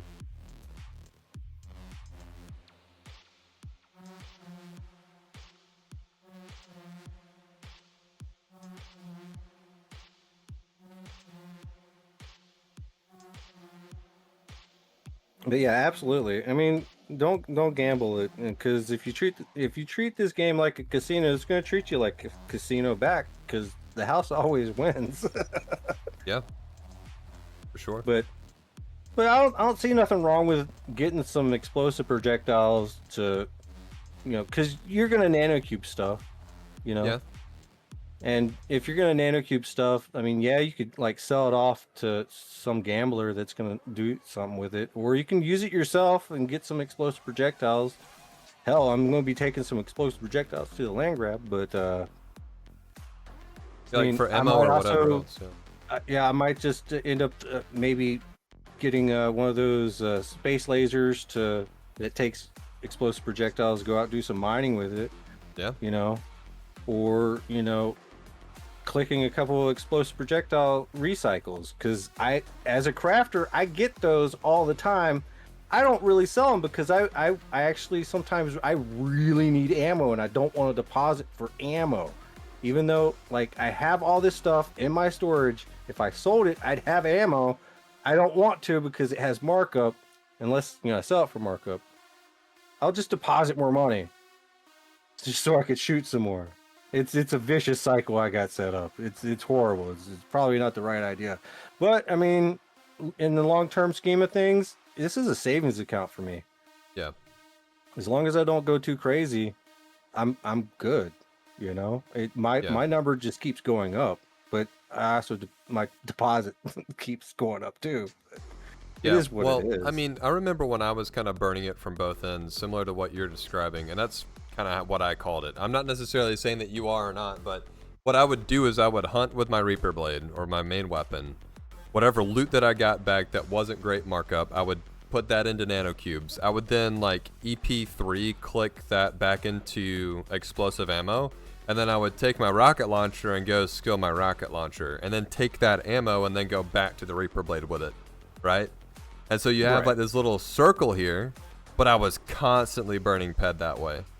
And what I ended up doing was after I shot it out of my rocket, whatever, I would maybe go mining or something, but it was always just the same. Like I just had to take the loot that I got from hunting, stop there, sell it, and then reset or rebudget or whatever I needed to do for whatever other activity I wanted to do. Here's the thing with me, like the only thing I'll throw into the nanocubes is those shitty ass weapons that I said that I refuse to sell to other players. Like if it's even if they've TT, got markup, if they have a little bit of markup, I might. Yeah. But for the most part, I'll just probably still TT it because for nanocubes, and then because I don't really use that much. I don't really do too many EP recycles or anything like that, or explosive projectiles in general, because most of the time, most of my nanocubes do in fact go into the components and gizmos crafting, so I can get more blueprints. That makes sense. So that's one way I burn it, and I still got like I have everything set up. I did like TT some of the components and widgets and stuff, and I was like, well, that was pretty dumb. And now I don't do that, so now it's just sitting there. There's a few thousands of thousands of ped just sitting there. Yeah. And I'm like, shit, I gotta get it all the way up to fucking 8. I need spleen, and I just don't feel like hunting Leviathan or like Caperons or going up to Crystal Palace right now to hunt the big stuff. I'm still like trying to hunt small and mid-range right now just to get even more looter skills, because the more times you get the loot, the more your chances you get to get the skill. So Yeah, that there's it's pretty low. there's like an on-kill skill bonus that gets paid out. Like, Yeah, when you kill the mob, there's like a chunk of skill that can occur. So yeah, like with the flesh rippers and stuff like that, it's like the HP per level mobs and stuff like that. I know about that right there, but still yet, I mean, if you still go after like lower level stuff, like whenever you do get the kill, I mean, you get the actual pure skinning skill more often. yeah, But I always use a skill pill, so it's like it procs a lot more often than, you know, without using one. And I don't know, I know that you had another Q&A with somebody else, and you're like, skill pills affect the loot, but there's a lot of people that don't believe that. I mean, there's a lot of people that think that, and the reason that came up is because I believe the individual that you're referring to did a write-up on that. There's also theories about shared loot. Like, people feel that shared loot TT returns are worse than non-shared loot mobs because it's a different loot pool. It's your personal pool versus a shared pool or whatever. You know, there's a lot of like loot theories out there. We don't have to get into them, but I mean, Loot theories are crazy. if you think about it like logically, you're getting more skill, and skill can be traded and is tangible when it comes to like a ped amount. Like, you could argue that that's just like free money or free ped, but I don't think that a closed environment like this would allow for that and be able to sustain. So the skill has to pull from somewhere, and probably your TT return. Either that or the mobs that have better HP to level, that have like, you know, bigger regeneration or whatever, you know, that give you more skill gain. They just have worse loot. But I've always found whenever I'm running a skill pill, I get ass returns, and I have eaten a lot of pills. So I'm not gonna lie, man. Like I get the same returns as if I don't pop one, and then if I do, like I'm to that point where I'm fine. But like I said, like I'm just really working on like lower level mobs in general. So I don't know if that has anything to do with it, but I'm definitely getting my Codex up. But I can go up against the high level stuff, but then I just burn through a lot of ammo over time because I have to use a higher level weapon or something like that. Or I mean, I can go with the BC30, but like, geez, yeah. you know, it is what it is. But I don't know. Like, as long as I'm getting some skills, I'm completely fine with it. But however, like once that skill pill wears off, like sometimes I just get like this random global. I'm like, oh Yeah. it's not for another skill pill. So sometimes, like, I do take that little bit of advice. I'm like, is it true or is it not? Let's just like hunt for about 10 minutes after the skill pill, then we'll take it in just to make sure. And then, you know, sometimes it happens and sometimes it doesn't. It is what it is. But I'm still in my skilling phase. You know, I'm way behind a lot of people, and I want to get more skill. Yeah, well, I mean, you could definitely fast track it. You know, I just feel like there's a few different ways to be more sustainable. You know, I know that we talked a little bit briefly about the AI dailies they've got on Calypso. That's a great way for, you know, shaving down some of that TT return loss, you know, at a low level or lower level. You know, even though the mobs aren't great for skill, you know, like you're doing a low and slow grind versus like a fast and hot burn, you know what I mean? So yeah. So like I've told a lot of people though, like whenever you play in Entropia, you got to find where you are comfortable playing at. Yeah. Like you, if you know that you absolutely can take the best weapon that you can afford at the time, and you can go out and you can burn through all of it. Yeah, you might get something nice, you might get something big, you might get something great off the EMONs, or you can make your money last a little bit longer, go hunt something of a certain level with a certain level of gun. Like I because I have all these Hyperion weapons at my disposal, I'll sometimes take a 10, a 30 out just to measure out, my gameplay, and it works out very well like that. Yeah. And I'm getting these side skills that I wouldn't, normally get, and I work on that, and low level Codex, Oh yeah. Codex is really important, especially once you hit that repeat, but also, the getting the meta is important too. It goes into everything, so I don't know, it's just how I play. Yeah, I saw a lot of personal gains when meta got released, the meta codex. Like, I'm a big fan of meta. Because like before we didn't have any like really good way to farm stamina, So it's been a game changer for sure for like HP gains and everything. So one of our viewers says Arits are straight double XP for the same amount of ped for low levels. Yeah, so anything with a good HP to level ratio, if you're just worried about skill gain, go for the good HP to level mobs. And I mean, I think Arits, don't they have like good markup? They can drop some stuff here and there. I think like weaker claw or something like that. But yeah, I think the weaker claws actually go into, or lesser claw. Maybe I'm thinking lesser. I don't remember. It's synthetic leather textures, I think. If I'm not mistaken, I might be mistaken. Oh no, it's been, like I said, I don't really like to hunt in places that I don't have shares of. So I'm just sleeping on Toulon right now. I hear you. But I really need to go because that snow base event's freaking amazing. I missed the last one, but I actually enjoy doing that because it's old school Mayhem now. Because now we have new Mayhem format, and it's like talking about the mecha loopings that they do. Yeah, the mecha loopings. Yeah. Snow base. I did a little bit of the last one just to farm up some skill juices. Like, it's a great way to get them. You can also get droplets for the pristines, which is kind of cool. Yeah. It's a lot of fun. I mean, I love playing Entropia. It's a great place to just chill. I love the community. I love being a content creator for it. Yeah, hell yeah. So as far as like content creation goes, what are your plans for the future of your channel and everything? I'm assuming that you've still got a few things that you're maintaining, like you said before. You're maintaining your shows when it comes to deeds and everything. But do you have any sort of like crazy events coming up or anything that you're planning to do in the future, like more projects to branch out into? Like other games and stuff? No, just for like Entropia.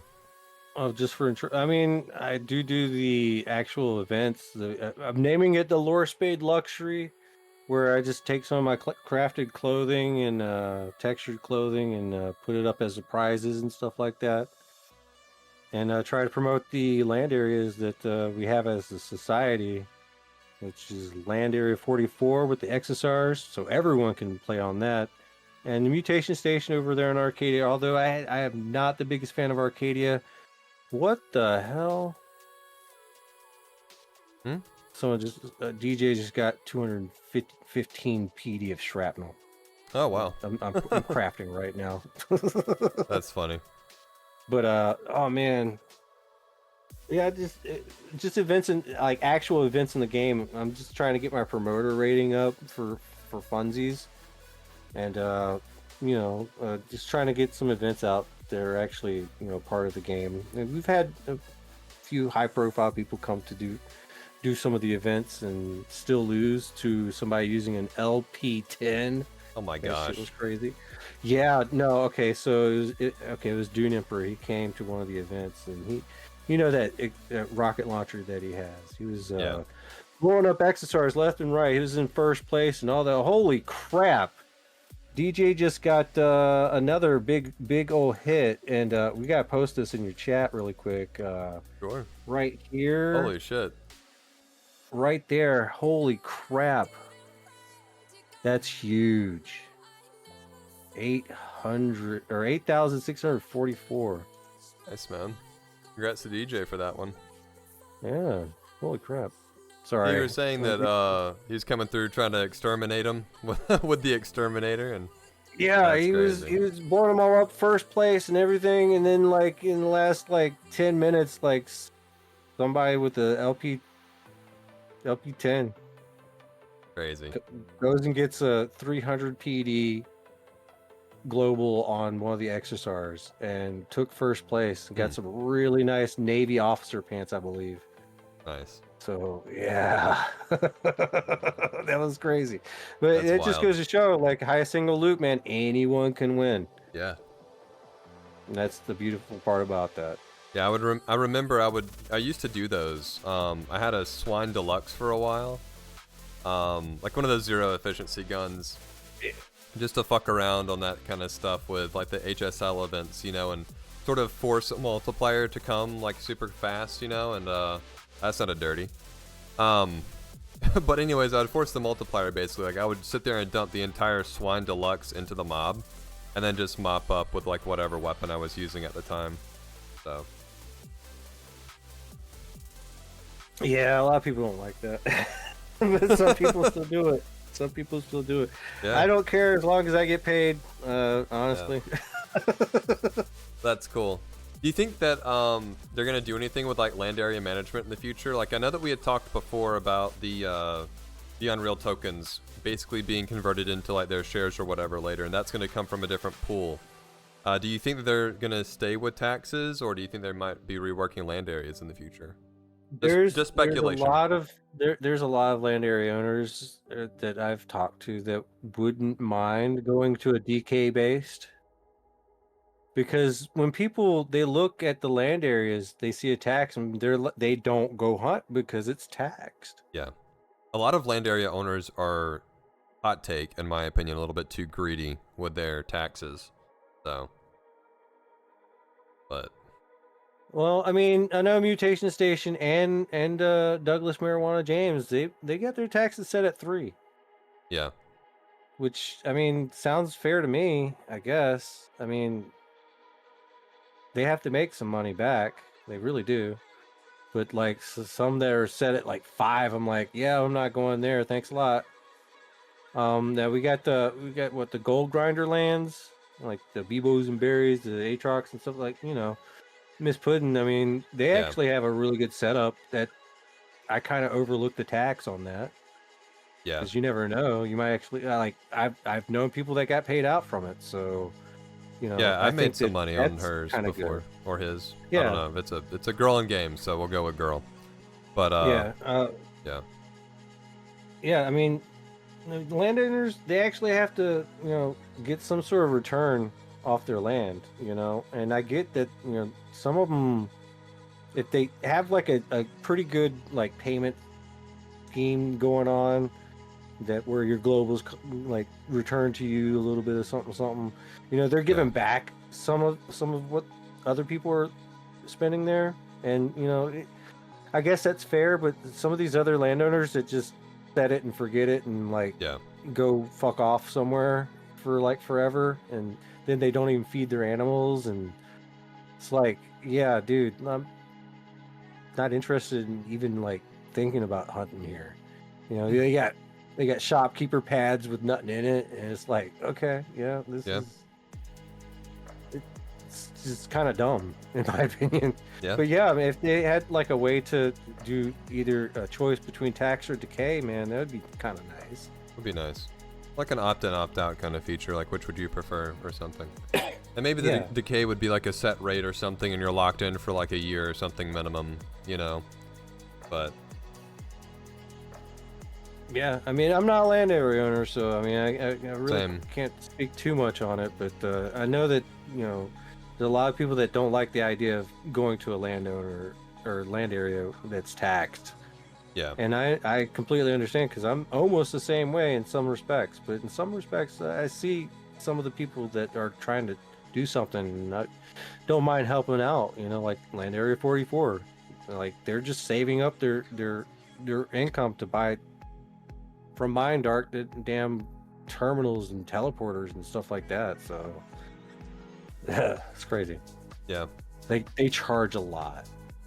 Oh yeah, no, I've heard. Like for them to add a teleport or some shit to your land area is like exuberant. Like yeah, it's like what, $1,000 or something. Yeah, like 10K a pet or some shit. Yeah. That's still a lot. I mean, I understand these guys they spent a lot just to get the land area. Now to be able to, you know, throw a bunch of more on top just to get this straight to Mind Arc. I mean, yeah, I get it, but like I think they're asking for just a little bit too much. But that's my opinion. Yeah. Like if you TT an item like 1,000 ped, it's like kind of ridiculous in and of itself as well. Yeah. Yeah, and one of our viewers here brought up a good point. Thing is, Mind Arc shouldn't take a cut from land areas, so that's another option. But I think that's an option that they probably wouldn't do, just knowing Mind Arc. But I guess instead of having it decay based or whatever, you could just say like, there's no additional tax. Like what you see is what you get with the tax, because like you're kind of double taxed on a player-owned land area. So.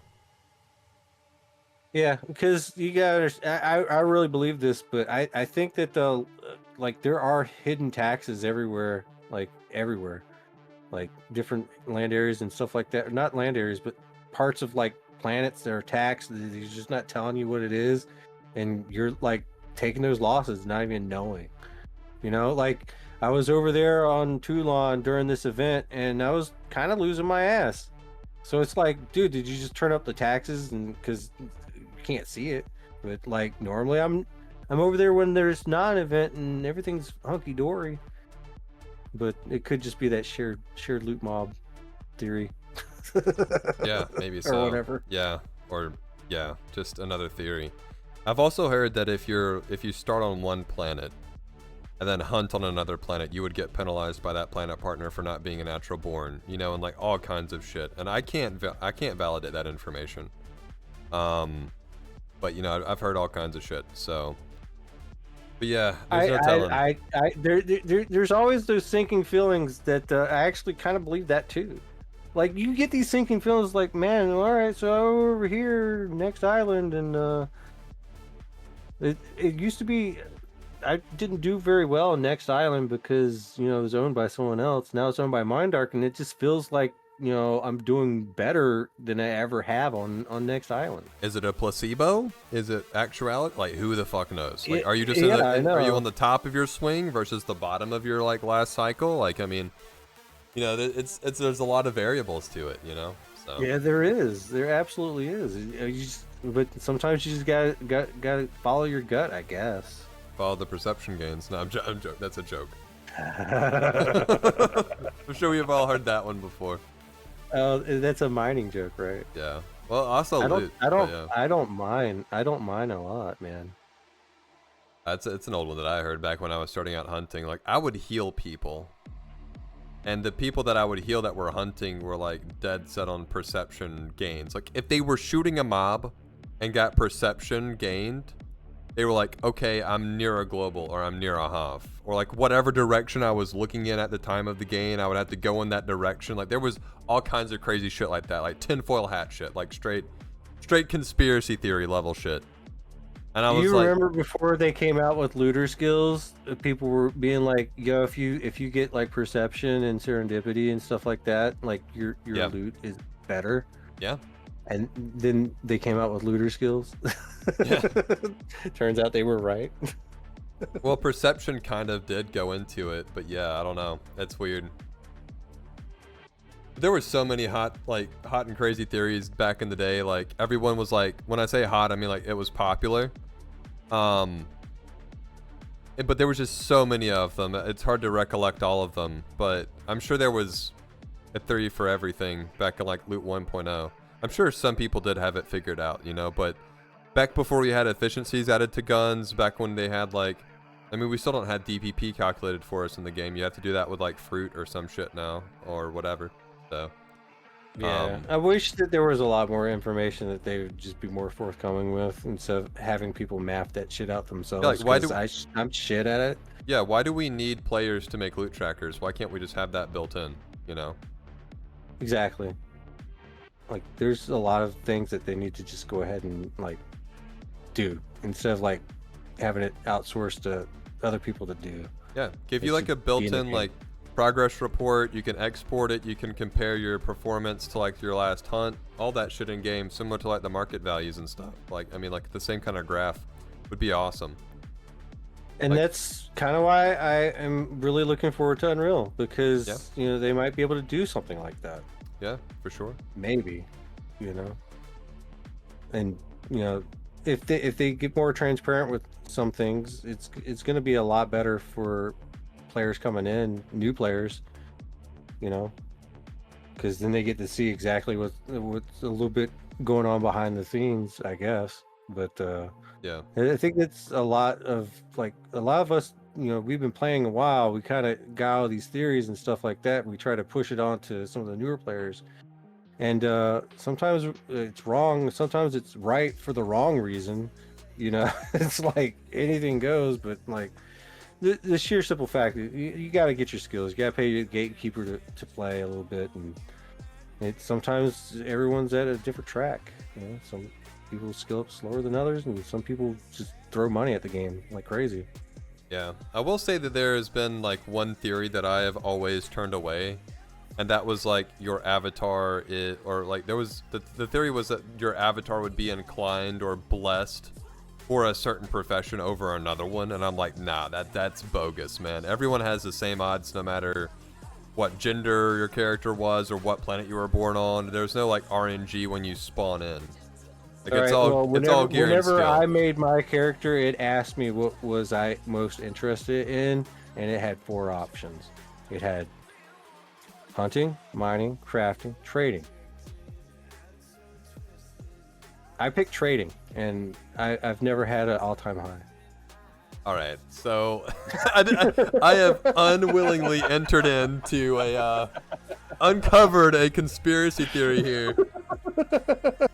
All right, that wasn't a feature when I made my avatar, okay? Let me just say that. So maybe they phased that out by the time that I came around, but that's hilarious, man. Yeah, I just had to throw that in there after you just said that. I'm like, yeah, but Maybe that's where that comes from then. Maybe I just didn't know because... Yeah, that's probably where that comes from. Yeah. Because when you made your character, they asked you, what are you interested in? Well, and to your point, too, about, like, there being, like, not necessarily, like, bad information or bad advice, but sometimes there's truth within bad information. Like, maybe it's coming from a spot where they're trying to articulate it. Maybe they're just, like, really shit at getting the message across, or, like, maybe there was some truth in that after all, you know, so. Yeah. That's because you're old. I'm almost 43. I'll be 43 in December. Not that old. It's not that old. Yeah, I'm getting there though. Nah. They want our money. I know we know that. Oh my god, I'm struggling so hard with this sentence. I know we know that, but if they throw it in our face, maybe they could be classified as a casino. Maybe they would be, is what he says. I don't know. Like if they actually disclose the odds of winning, or like your year over year end, like your year over year end like profit and stuff in the game, or like how greedy they actually were, like maybe it would turn away people. I don't know. You know, I'm sure there's some dollar amount they want to be making off of every one of us per hour out there. Yeah. I mean, the thing is, hold up. I mean, I have gambled. Okay, like I've played slots. I'm in this $1 billion, $1.1 billion lottery right now. If I win, this game's changing. By the way, He's like, there will be signs if I win. Okay. there will be more than just signs. There will be advertisements in the global boards, and there will be money in everyone's pocket for some reason. Well, don't spend it all. Like I would say, if you win the lottery, real talk, go to some finance guy to get some good advice. that's used to Oh handling no, money. no, no, no. Yeah. I will definitely be investing not just in Entropia, Okay, but good, good. there will be signs. I like it. But oh my god, this game is not a casino. Yeah. It's really not. Like, yeah, if you don't have a good bankroll and you know, your money will dwindle. That's how it goes. It's mostly going into your skills, especially at a low level. You're getting massive amounts of skill gains at low levels. Yeah. Like, I hope people understand that. Yeah. And as you progress in levels, it gets less and less and less. But you know, I've put down money in a blackjack table, like 5,000 PEDs worth of money on a blackjack table, and lost it all, man. Yeah. In one action, one single transaction. I've played some slot machines. Yeah. And lost money that way. Hell, electronic fucking bingo. You know, Yeah. this game right here is not a casino. They tell you you're going to get a certain amount of returns, and you can calculate that off your looter level and the efficiency of your weapon. And that's usually how it goes. So if you want to get good, you have to follow those two rules, efficiency and looter level. And you can invest in those things. You can buy skills if you have to. But at a low level, it might seem like you're just tossing money into the wind, but you're paying the gatekeeper, as they like to say, you know. And eventually, you'll get to the point where you know your returns are a little bit more stable, and that's when you've pretty much made it. But you're still going to always have, you know, you're always going to have that slow drain. You're always going to be paying Mind Arc, you know. But don't take unnecessary risks. If you're taking a necessary risk and treating it like a casino, it's going to treat you really badly. You're going to lose. And that's probably going to go to other players or straight directly to Mind Arc. So, you know, look after yourself. You know, you got to. Yeah, I think But that it's not a casino. I think the main takeaway is to be reliant on, you know, markup and things that you can make, you know, money doing, you know. So but yeah, a couple of points here from one of our viewers we got here. He says there are single dev games out there that make more content for the games that they make, more than the whole Mind Art team has done in the last 5 years. Just look at Twin, for example. No weapons dropping anymore for 2 to 3 months before they said they're not dropping anymore, and they're being a shop, and they're being maybe you don't follow that one too well, just to farm the hype, in his opinion. So yeah, I get it. You know, I think that the Twin event was good once they made it into what it should have been the whole time, which was tokens. Giving like random drops out, which is how they were doing it at first. I didn't really like that. So. And you also got to understand though, like they can't just change this game drastically. It has got to be changed in such a way that a lot of things stay the same. Like, you know, like just by implementing an entire new system with loot that drops from hunters, loot that drops from miners, and crafting materials and all this other stuff. Every time they release a new system, they're taking a risk. And sometimes it's a good thing, sometimes it's a bad thing, but they do need to make more systems in place. Like the Hyperion was the latest system. Before that, you know, it was like what? ARmatrix, or, you know, the armor plates and stuff like that, you know. All these new systems have been worked into the game and they work. But they can't just make things so drastic, it just changes things so quickly. Because there's a lot of people that are sitting on a lot of materials at any given moment, and if something goes up and spikes up all of a sudden, you know, they're going to be making a lot of money. And some people, you know, some people have been rumored to getting heads up. You know, you'll see some stuff going down months in advance between an actual, you know, release of information, and somebody just got that information before everyone else and profits off of it. That actually happened. You know? Yeah, But, I mean, That's definitely a possibility. You know, there could be insider information that gets leaked somehow. There could also be data mining that occurs, like we know the Entropia Pocket app, not Pocket, Virtual Tycoon app had that big dump that guy did on Discord forever ago. It's been a few years now, but I'm sure there's data mining that goes on during in this game too. So it's these events that they set up and they plan. They might be good, they might do everything right, and then you still lose as the player because something else happened outside of Mind Art's control or the player's knowledge. So yeah, because we live in the real world, wild. so Yep, but I mean, you just gotta keep heading on, man. Just, roll with the punches, I guess.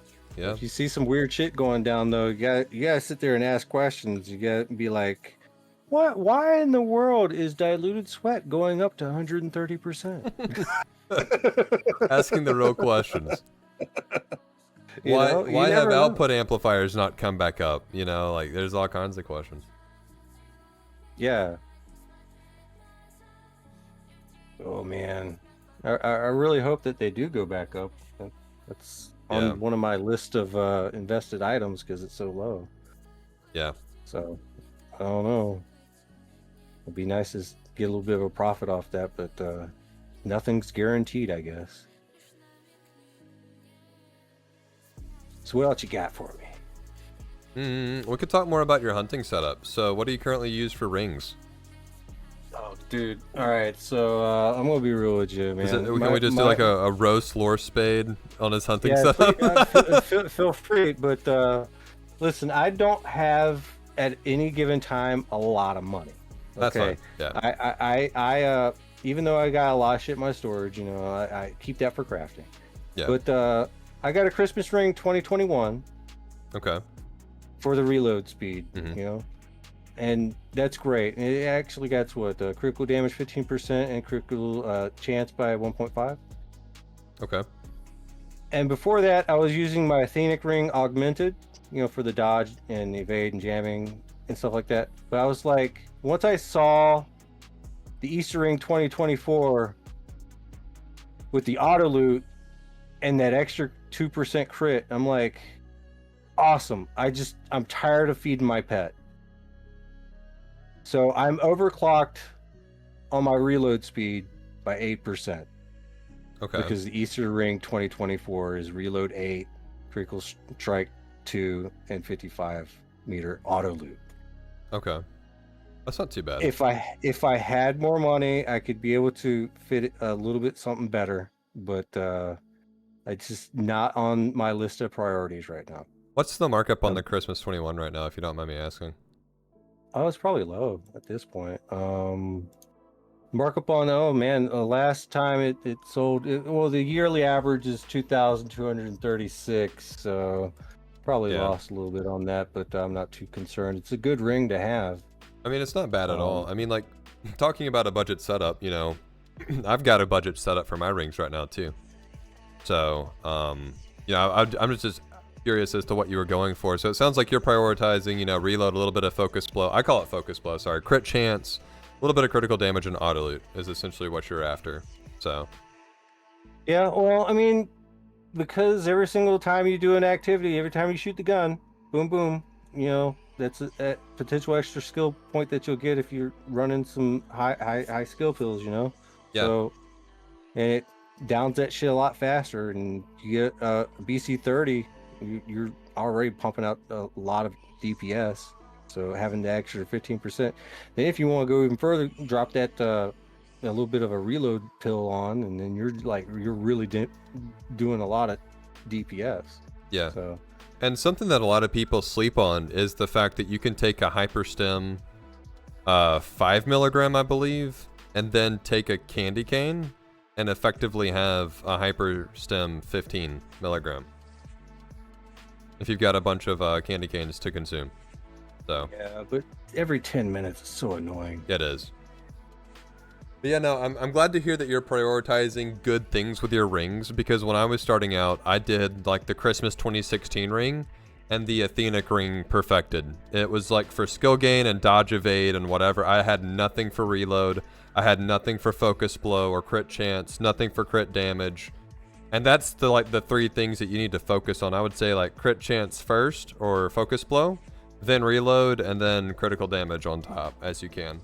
So right now I am as streamlined as possible with my setup. Just for that purpose. I mean, with my setup, it's what 3.5 critical strike chance, and the max is 5. Yeah. For equipped, so it's not that bad. Just to add that extra crit, but the auto loot's freaking amazing. I don't have to take any pills. I just couldn't be bothered to just every so often do something. Yeah. Like fuck that. I just want to keep going. Well, and some pets like Nutria Bar consumption isn't worth it. You're better off burning the TT pills for auto loot, you know? So it depends on what your setup is. But yeah, having to do it on the hour every hour would suck. So I get it. But I mean, to be completely fair, like I would tell people to like get your animal taming skill up by you know taming a pet and having one out, because it's actually good for your skills, especially if you want to do snake pills. Yeah, you gotta get animal taming, what, 14 or something like that.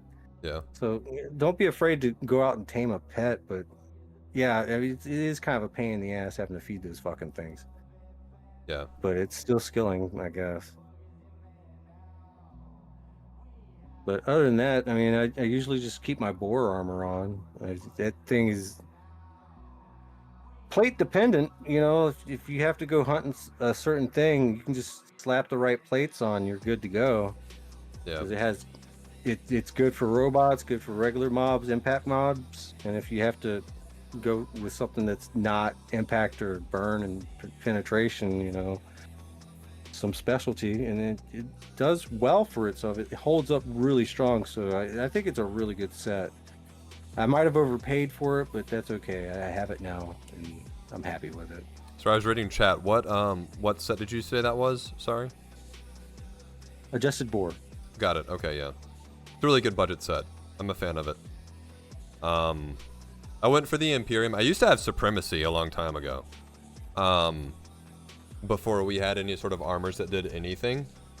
And then the improved Imperium, or like the Imperium armor on Siren, was like the first set that kind of came out that I wanted to go for. And like mod was like the best you could make at the time. And that's when I sold my Supremacy in order to be able to make the Imperium set. Well, like I've got my rings pulled up on stream. I've got the 22 Hallow with the Aries perfected, and I could even downgrade to an augmented Aries and still be maxed on what I need to be maxed on. And then I was running the burn suit from Monria, you know, the Elder God suit, and until I got the Regicide coat, which maxes my run speed, so I don't have to worry about it.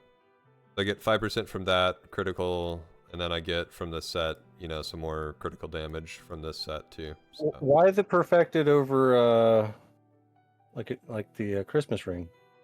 I haven't gone to Cheaper? rebudget for anything. Yeah, it's just that's the cheapest I can get. So this is the most streamlined my setup has ever really been, ever.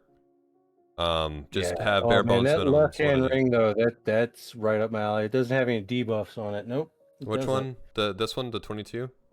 Yeah. Yeah, it's sweet. One of my other viewers here said he's also on the lookout for one. So they are a very hard ring to find. I had to look for this one for a long time before I got it. So this is a solid setup for the money. Like you're talking like maybe, you know, 12.5k for this setup, 12.6k.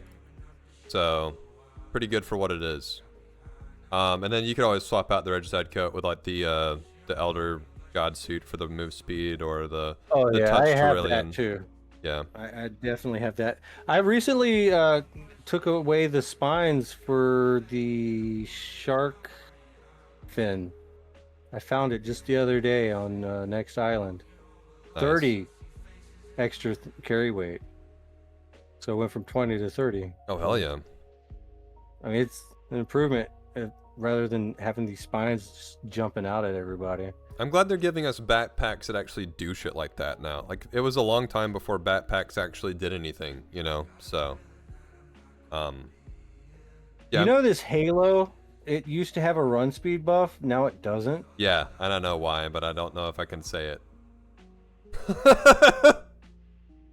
Someone Well, put that's it. bullshit because Someone put I it there spent that weren't 300 ped. they weren't supposed to put it there, and they did. And then Mindark found out and removed it. So that's kind of what Yeah, happened. can I get some compensation? Jesus Christ. You gotta ask Mindark, man. Ugh. Well, they're here somewhere.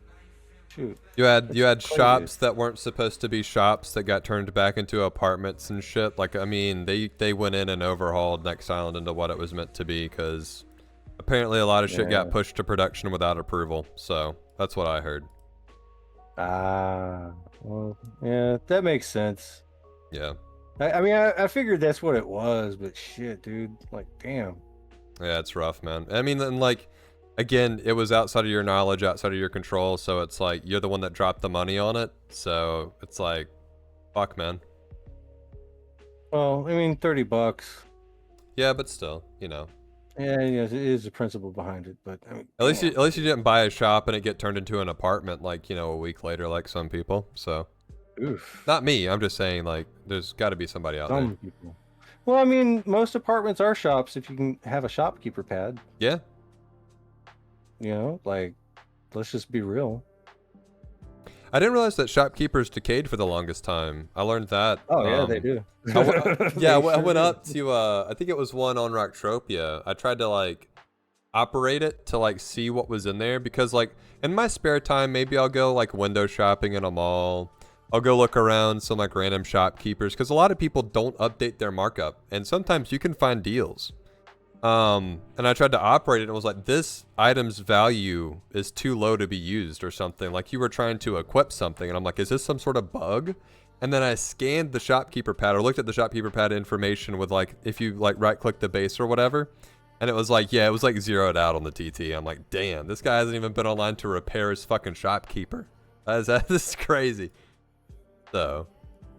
Yeah, I try to keep track of all that stuff. Like, every so often, I'll just look and see what the stats of. Because I recently bought another shopkeeper pad because I do need, like, a few. I actually probably need, like, another one too. Yeah. To accurately do my shopkeeping stuff. But yeah, I check that shit, like, kind of religiously every once in a while. Because that's embarrassing, honestly. Yeah, there was a big plunder with one of the banks on Calypso. I think it was Aegis Bank or something. I've spoken about this on a few streams in the past, where essentially they were overpaying for, I think it was Arcadia Moon Deeds.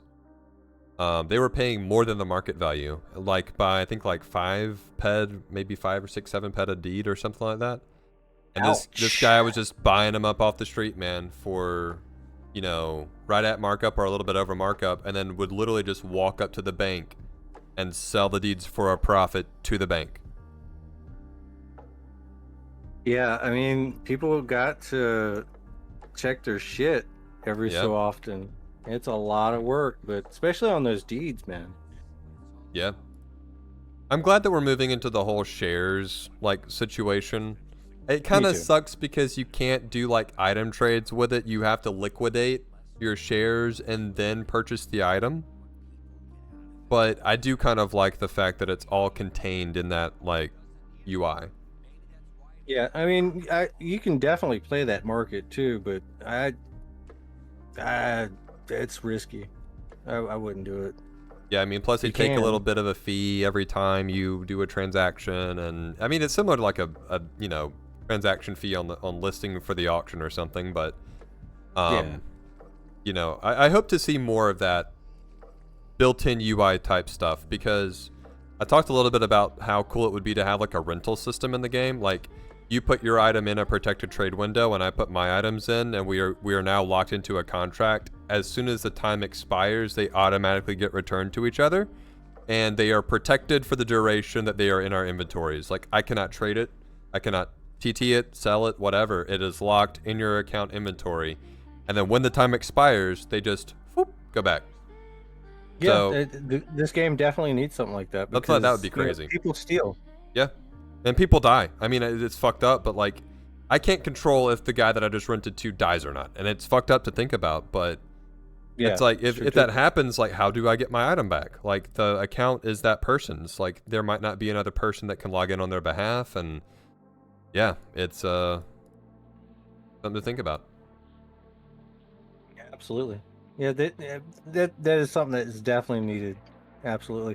Like, because I'm actually renting my shop for Mori. And yeah, it's almost time to pay rent, but I haven't seen him on because he's always incognito. yeah, he's a busy boy, I think. So yeah.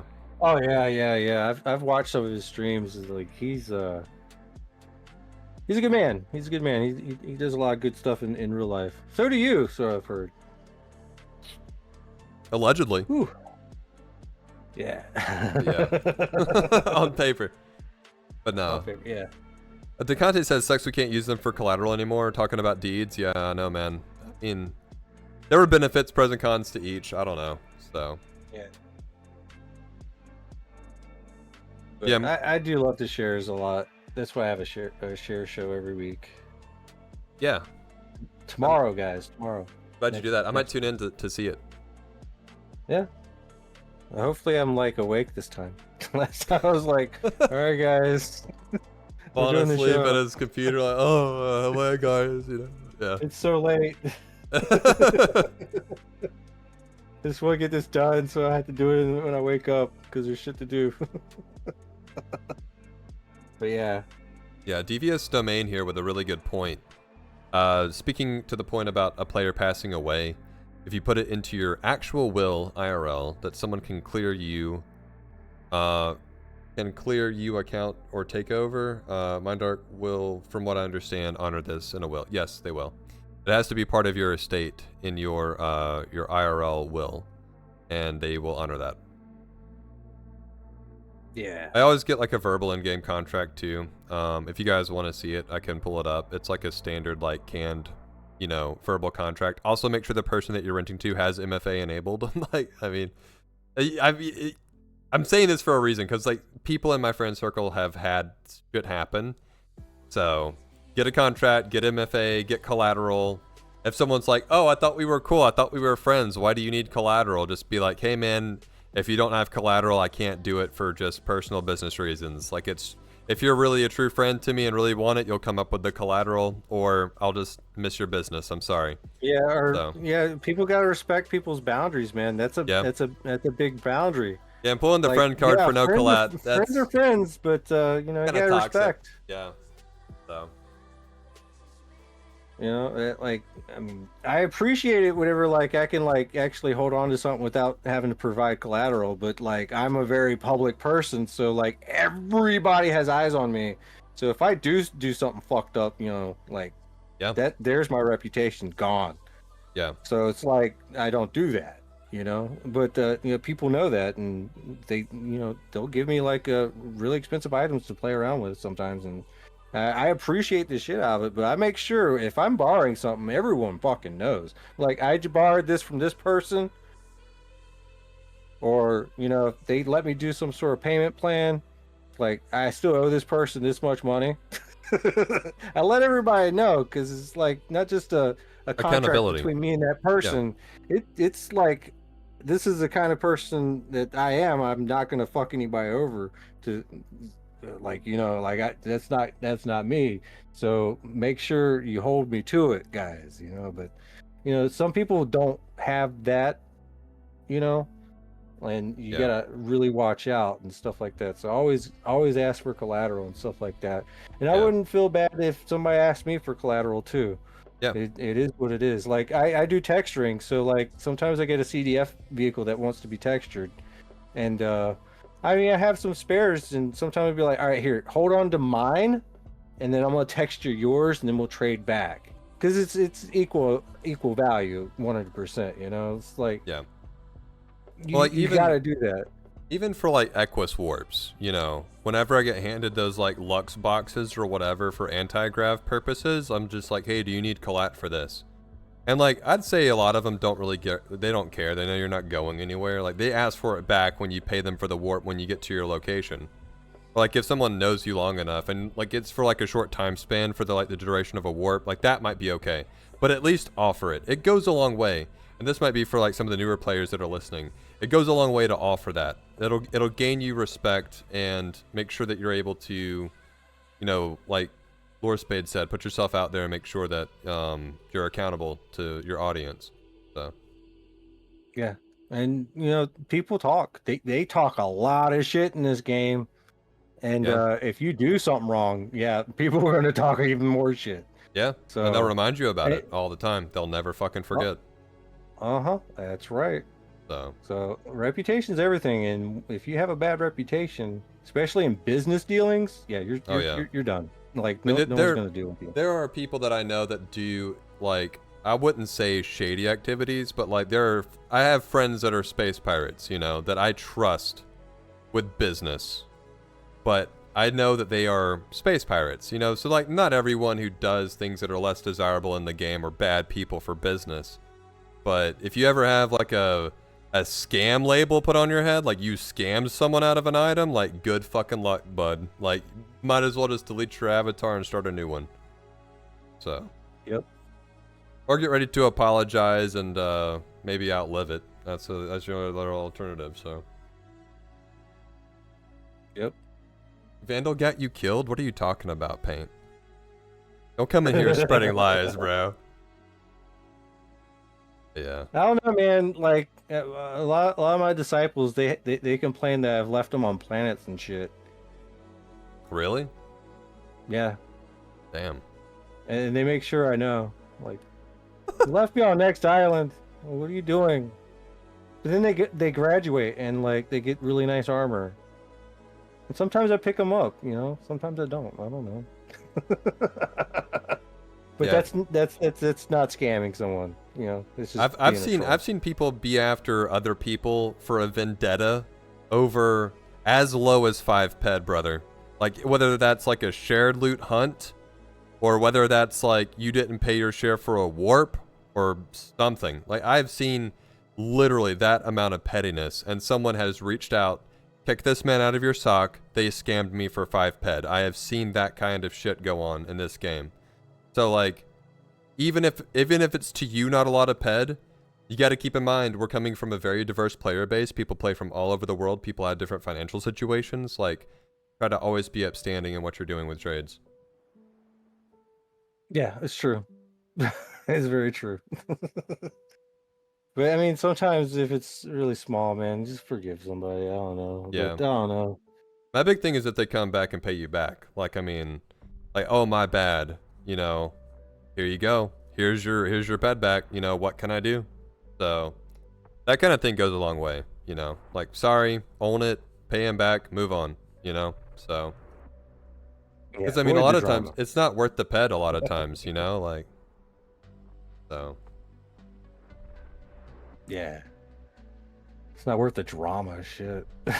No, and I mean, talking about, you know, what we spoke about before with this game's community being so small, I feel like it gets a lot of, like, the community is very introspective, you know, like, they get bored or run out of things to do or run out of things to talk about, so as soon as something, you know, comes up, like, everyone just sort of, like, gravitates on it and just, like, dogpiles it, you know? And I'm just like, it's very animalistic. I kind of like it in a way. Like, it's kind of cool. Yeah. Like, it's like some hot new drama off the press, like, every other week on this game, you know, like, oh, we got a new couple people that got banned for doing something, and oh, they're all talking about it and stuff, and you know, so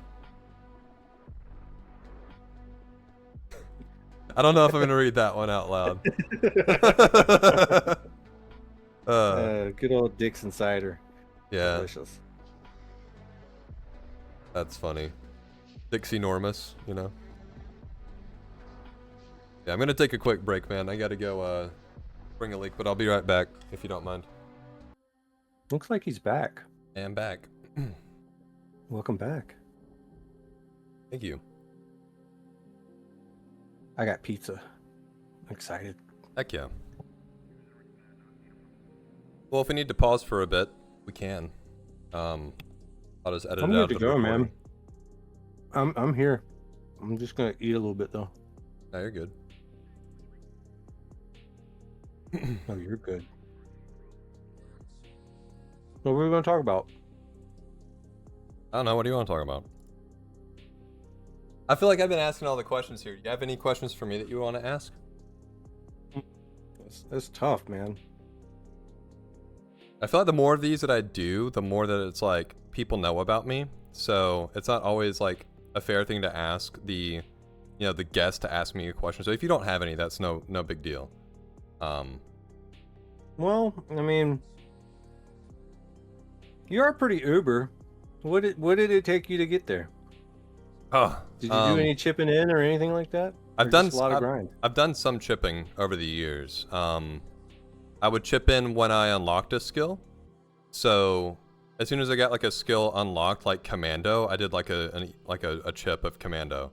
Or when I got intuition, I chipped in a little bit of intuition, just to get the ball rolling. Because I feel like that's the most bang for your buck. You'll get the most like HP or value off the skill after you like just unlock it. And then the main motivation for me to skill up was for PvP. I enjoyed PvP from my early days. It started out just being like a rig rat. I was on Arcadia a lot, and there was a guy there that would always police the rig. So it was my objective to overthrow that guy. Like, whatever it took. Like, I was gonna go and skill. And so I started to get, like, whatever I could shoot and just go pure after skills. Like, I did not care about money coming back in. I had a lot of disposable income at the time. I was living at home. I had a really good paying job. I was paying off my student loans and stuff at the time still. Like, I did have stuff that I had to pay for, but the bulk of my income, or I'd say a chunk of my income for like budget versus like the percentage of what I put in the game now for my income was a lot more back then. So I just dumped money into the game and started skilling. And it wasn't until I got close to, I think it was like 200 HP, that someone inside of Entropia, which was the sock that took me in for PvP, was like, hey, you need to go after these mobs and this is why, and actually told me about the HP to level ratio. So it wasn't until I'd already put on a lot of size until they told me about that, or until I learned about that. And then once I realized that the skill gain was directly tied to that metric, that's what I started hunting. And I made it my mission to find good markup paying mobs that also developed my skills quickly, and I did that for a while. Right now I am teetering on like 400 HP. I haven't really been playing a lot. I could probably be a lot bigger. I could probably already have a mod nano if I really just grinded for it, but I'm kind of just in the middle of motivation to continue to grind right now. Like I do enjoy PvP, but there's just not a real big reason for me to PvP right now. Yeah. But that was the reason why I got big, and like the method that I used to get there might not have been the best. I was using like an XTLC 400, which had a 10% laser skill gain on it, and then the 2016 ring with another 25% going on it. And then I was just eating skill pills and shooting whatever moved. And then I got into an IMK2 for a while and used that, and then it was too slow. And then that's when I did the trade for the Reaper Blade. I traded like a Mod Resto IMK2 and a bunch of other random shit for the Reaper Blade from a guy that was playing back then. He no longer plays the game. So. See, I'm gonna be real, man. Like, I've always really liked PvP. Loved it. I mean, it's in my name, like my icon, Mischief, Mayhem, and PvP. I love PvP. One of the biggest reasons I do want to play is I do want to get into the PvP. Yeah. I was really like excited the moment I started like just being able to kill a bunch of people at the rig like easily. Yeah. Like it was nice. But there's always bigger fish out there. Yeah. I had to like kind of chill though, I had to chill on the fact that this is real money and I have to try to do it sustainably. Yeah. So I've been advancing my looter levels so I can play sustainably, and I think now I'm at that point where I can PvP a little bit, but I can be better. So I might actually have to start doing those HP to level mobs to get my skills up. Like mostly melee, right? Yeah, melee will develop your HP fast. And sorry, I neglected to mention one of the weapons that I used. I went from the XDLC 400 to the Zora's HK, and then Zora's HK I used for PvP at the time. It was viable. And then Yeah. went to IMK2 after that. And then I hated the IMK2 because you can't PvP with an IMK2. I mean, you can. You just got to roll crits, you know. So, but Yeah, the one thing I'm like kind of like upset in a way is I went the BLP path instead of lasers. I mean, if you look at the Camo Arms Marine Stalker, that's a good PvP weapon.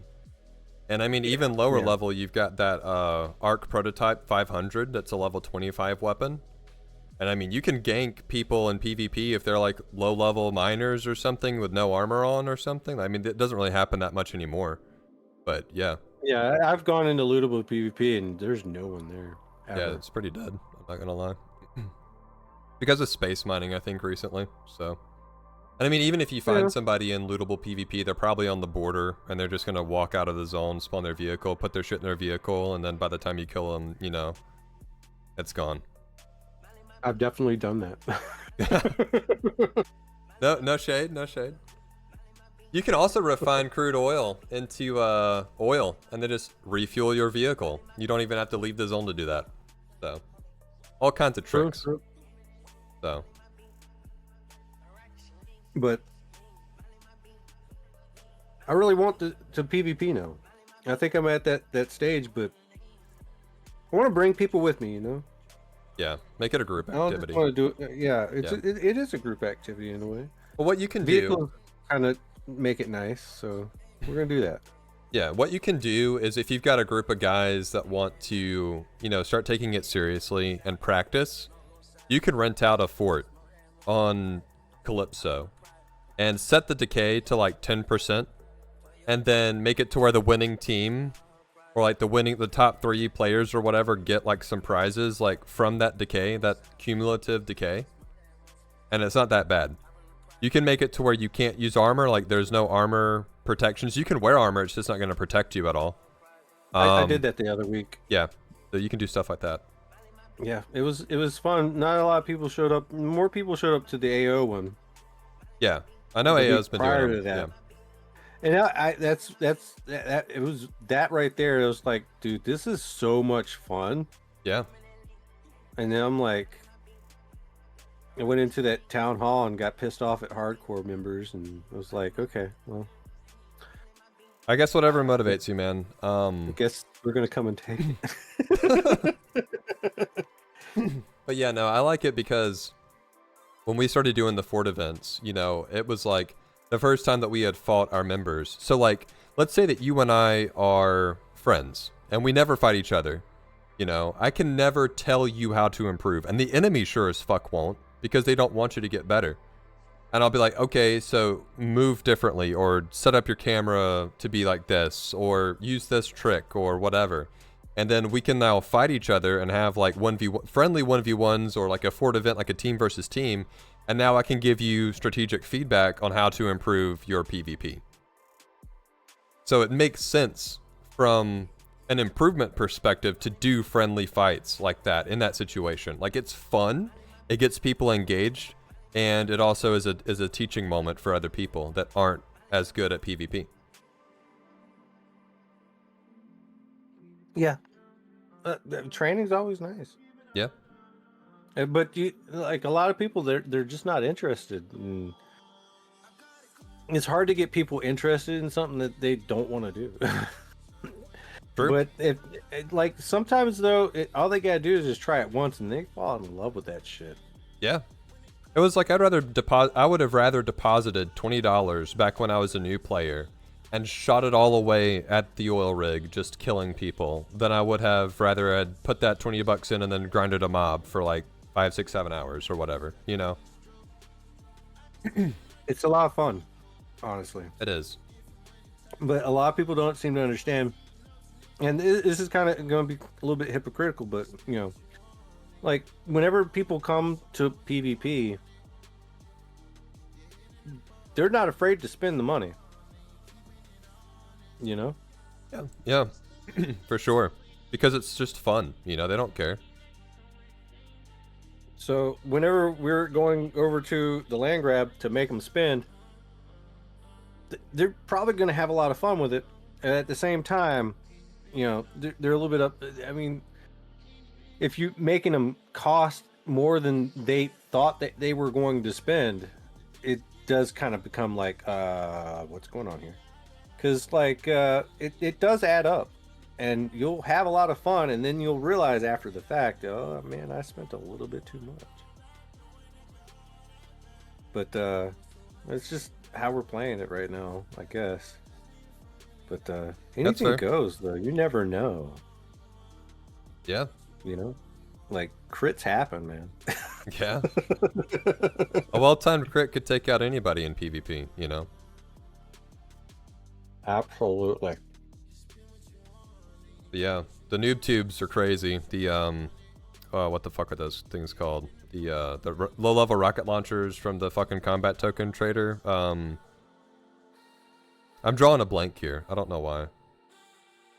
But anyways, There's rocket launchers in the combat token trader? Yeah. They have like massive decay. Oh, I bet. I just recently bought some like rocket launchers and grenade launchers and stuff. They're like super just for slow shits and though. giggles. But yeah. Yeah, most of it is. Shit. There's a question in chat from Devious Domain. How about the myth of laser getting better loot returns than BLP? I have no idea about that myth. I've never heard it before. But I know that laser tends to be higher efficiency than BLP, so I would say it's probably just tied to efficiency, man. Like, if you look at the BC80 versus an IMK2, that kind of thing, I don't know. But I would say just blindly across the board, I haven't heard of anyone correlating that. I mean, most BLP is for DPS for the most part, it seems. Like, it fires a lot faster than laser, but laser hits a lot harder. In most cases, if I'm not mistaken. Yeah. A vaporizer, that's what it is. I just thought about it. The vaporizer was the rocket. Okay. But I just want to have fun with the game. You know, it's kind of like a savings account, but at the same time, I have fun with it. I like the community. I like hanging out with people. I like trying to help out the new people. Do you do a lot of mentoring? Yeah, I've gotten, let me see. I have 20 graduated disciples. Nice. With a mentor rating of 4.9. That's not bad. And a lot of the people that I have mentored have stayed in the game. That's great. For a long period of time. Hell yeah. So, no, I think that's something. It's 20, so I don't do it all the time. But in some cases, some people take longer than others. Yeah. Like I had one guy, he's probably in the chat. He was gone for like a year. Finally came back and finally completed it. He had to get his real life set up before he could play Entropia. So he took care of business in real life and came back, and he's enjoying it. That's awesome. I hope.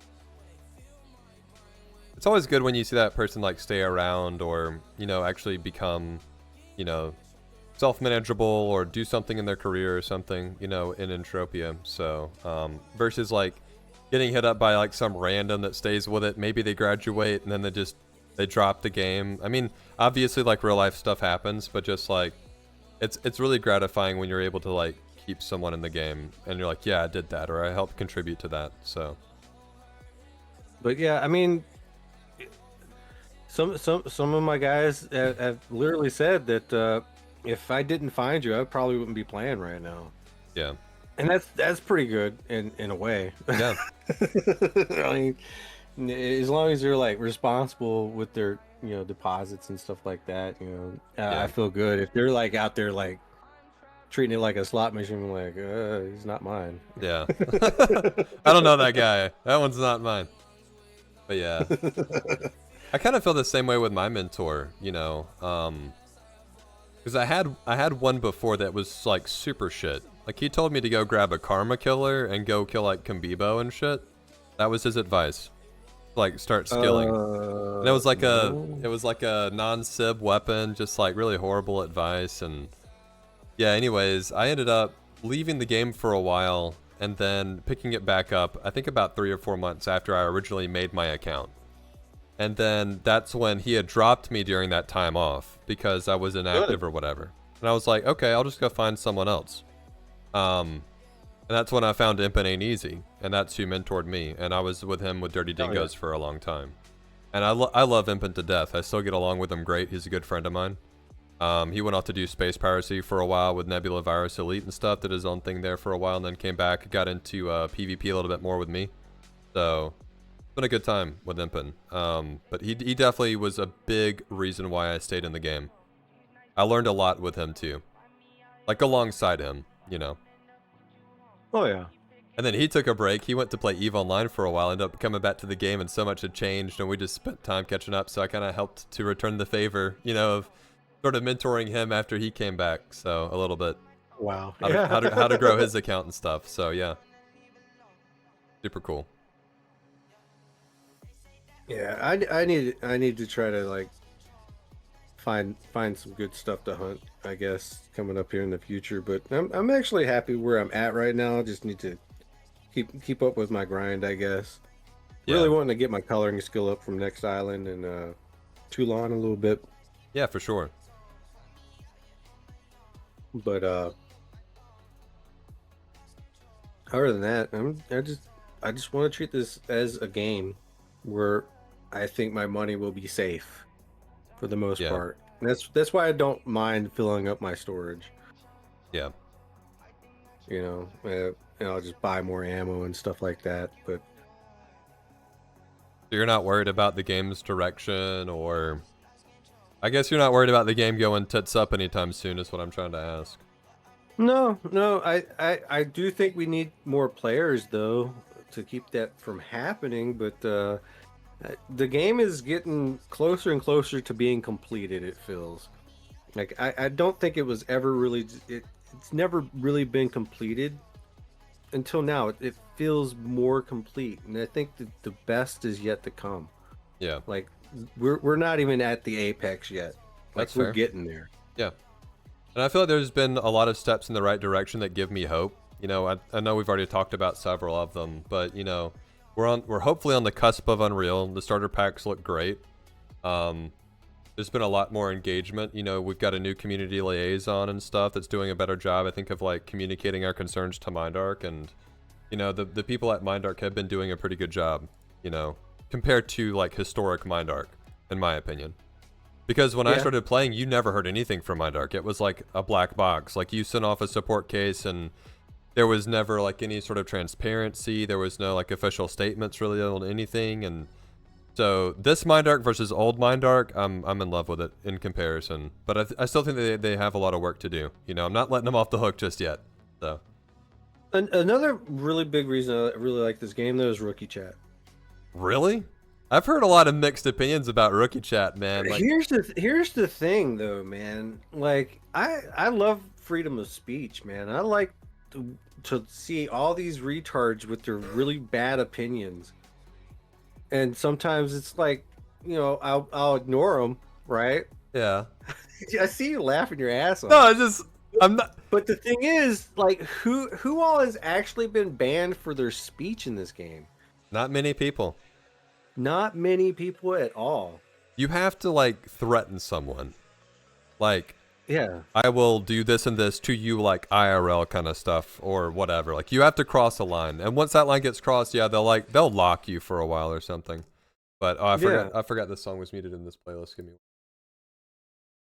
But like, I really like the fact that the freedom of speech is alive and well in rookie chat. As dumb as that sounds, I think it's really great. And I hope that always becomes a thing, even though most of these people are retarded. I mean, I gotta be honest with you, it does us a great service to be able to sit there and monitor who to ignore or not. Like, you know, like in rookie chat, like you were saying, like, okay, this guy's a complete fucking moron. You know, like, I'm gonna go ahead and ignore this guy.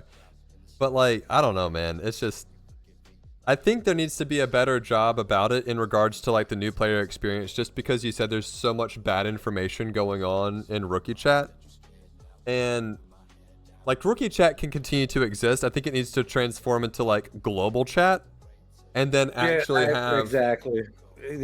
I think rookie chat needs to be filled with mentors that are actually with a decent yeah. mentor rating, and all the newbies. Maybe once you're like past level like 10 or 15, you're kicked out of rookie chat until you get like 10 graduated disciples with like a 5.0 mentor rating or like 4.5 minimum or something like that to be able to be in there at a higher level. Exactly. Something like that. And I think it's been discussed before, but yeah, and then have like an actual global chat that everyone has access to be retarded, you know? Like, yeah. But the sheer simple fact that freedom of speech, it's here, it's in Entropia. You can say whatever you want, even if it's crazy. Yeah. And sometimes it ends up being right, like you know, all the other stuff that's been going on the past few years. Some of it's been right. I don't know. Yeah. But no one has monitored any of that, and that's a good thing in a way. But a little bit off to the side somewhere. Sorry about that. No, you're fine. And I mean, like, the inverse of that is like when you have a planet partner that over polices their chat, which I think we both knew who we both probably know who I'm talking about here. I have not heard about this. You're gonna have to like go into detail on this. There have been instances of certain chats that are over policed. And I mean, to the point to where it's not like someone was being an absolute idiot. There are some circumstances where I'm like, okay, that guy deserved it, but like, yeah, it's pretty crazy. I can give you a safe example. So, I was doing a sort of like a newbie challenge, like a free-to-play noob challenge a few years ago, back around Christmas. I had some like time off of work, and what I did during that time was go to each planet that I wanted to feature, and say, okay, I can't sweat. I can only like really fruit walk or do any sort of like free activities to see how much pet I could gain. Like whether that was oil rigs on the planet, the Nawa fountain on Toulon, the keg garden in Rocktropia, like you name it, right? And so I went to Toulon, and I think that I was publishing something in trade chat, and no one was responding in trade chat, so I published it in the planet chat. And the planet partner for that planet was like, you need to publish it in the trade chat, and like basically warned me. And it just did not set well with me at all. And so I made it a talking point on my stream. Somehow they found out about me streaming. They came onto the stream and they tried to they made it right with me and stuff. Like they didn't ban me or anything from the chat. But I was like, it just didn't set well. That's all that it took was just like one message. Like I didn't spam it or anything. And then I gave justification because no one else was in the other channel like responding to me. And it was pretty much a dead planet anyways. Like there's not a lot of people on Toulon, or wasn't at the time. So yeah. Okay. I am also pro freedom of speech. Like do what you want, just don't break the rules, you know? Like if you're spamming trade and like the non-trade chats, sure, but like if you do like a one-off or something, I'm like, okay, that's fine. So I don't know. But yeah, I mean, yeah, that sounds a little bit wild. I've heard stuff about Toulon and yeah, something like that. Like I guess they didn't like it when somebody said something about the boobs or something. Like who doesn't like boobs? I don't know, man. I didn't hear that particular example. I heard that secondhand. I don't know.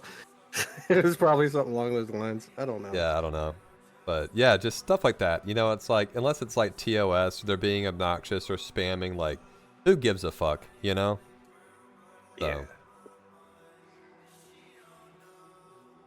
That's why I'm not on PCF that much, you know? I feel like PCF is a little over-moderated at times, you know? So. Yeah, I know I probably should.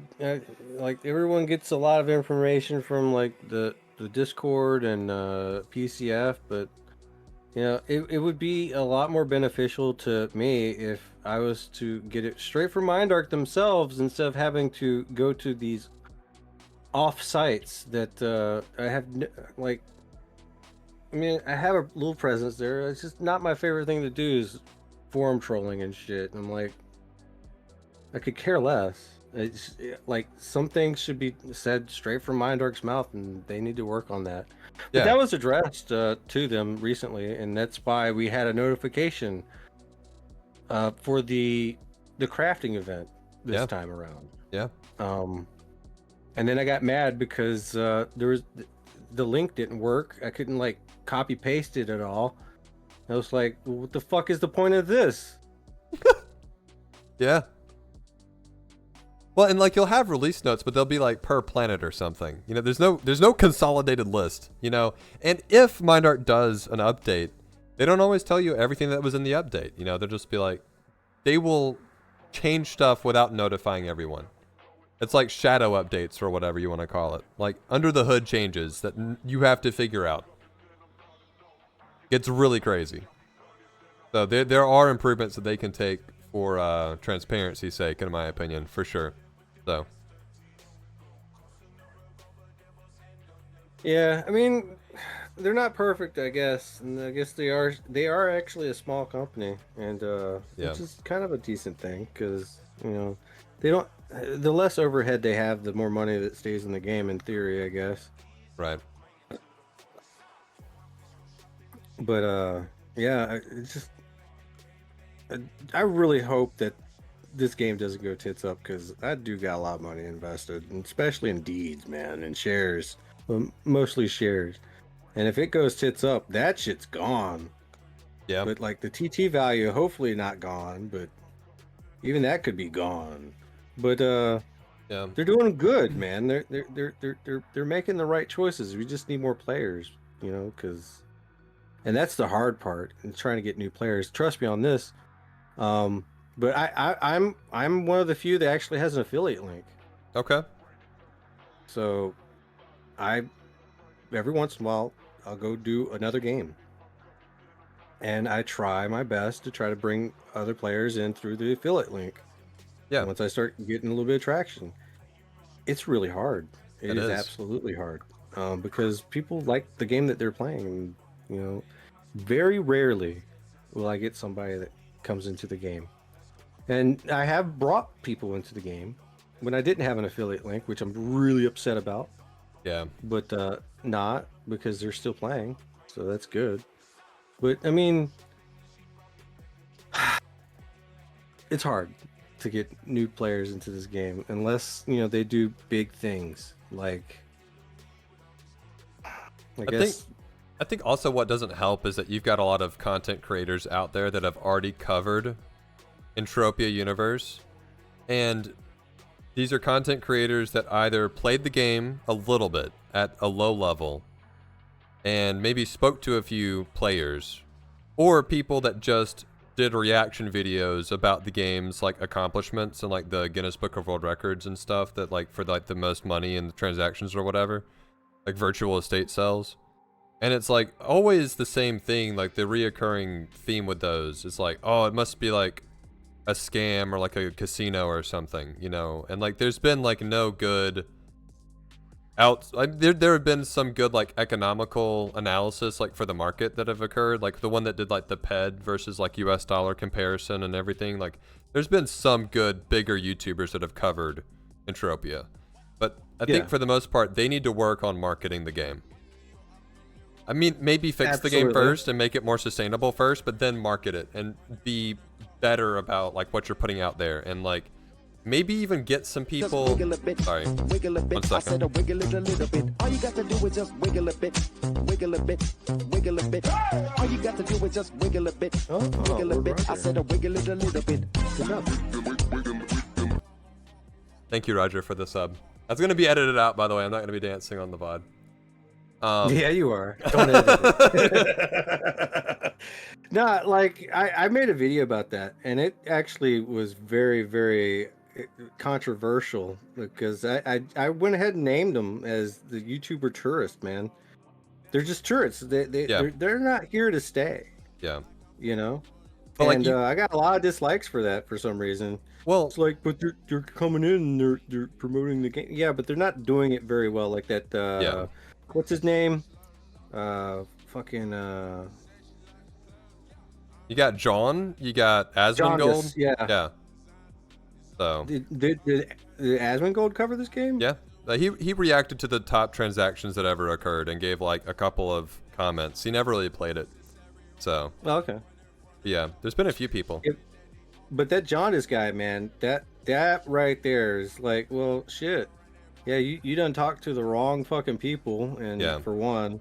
A lot of bad info in that video too. Like no shade, just like straight up wrong, you know, about the game. And that's the problem, is that people that play the game and can advocate for it do not have the audience or the platform to do so, you know, because the community of viewership, the avid viewers and everything, it's such a small pool of players that actually play this game. You know, it's hard to hit the algorithm unless you've already got like a good platform to do so. So Yeah, it's a catch-22. I mean, yeah, me doing content for the game is for the love of the game. Yeah. You know, and I try my best when I do other content to bring people in, but like the algorithm is kind of really wonky, because if you do one thing for a while, it's where you're at, and then you try to do something else, you're like still like basically right. It's like starting all over every single time, unless you just stop doing one. Like I have to like stop doing Entropia content almost in order to get traction in another area. Yeah, and then when you flip back, you know, there's only going to be so many that you retain, like, if any meaningful percentage of those viewers, you know. So. Yeah, it's really rough and tough, but I don't know. I just decided that, you know, I'm like, I love this game, so I keep coming back and I keep playing, you know, like, and I keep doing content for it, and like sometimes not as much content as I should, but you know, I do live streams and stuff like that, and that's good, but I need more short form content. Yeah. But getting it out to everyone else to at least try it,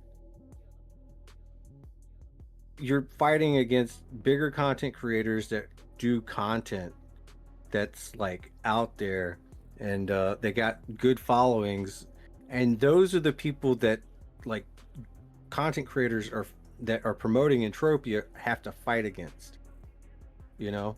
And it's sad but true.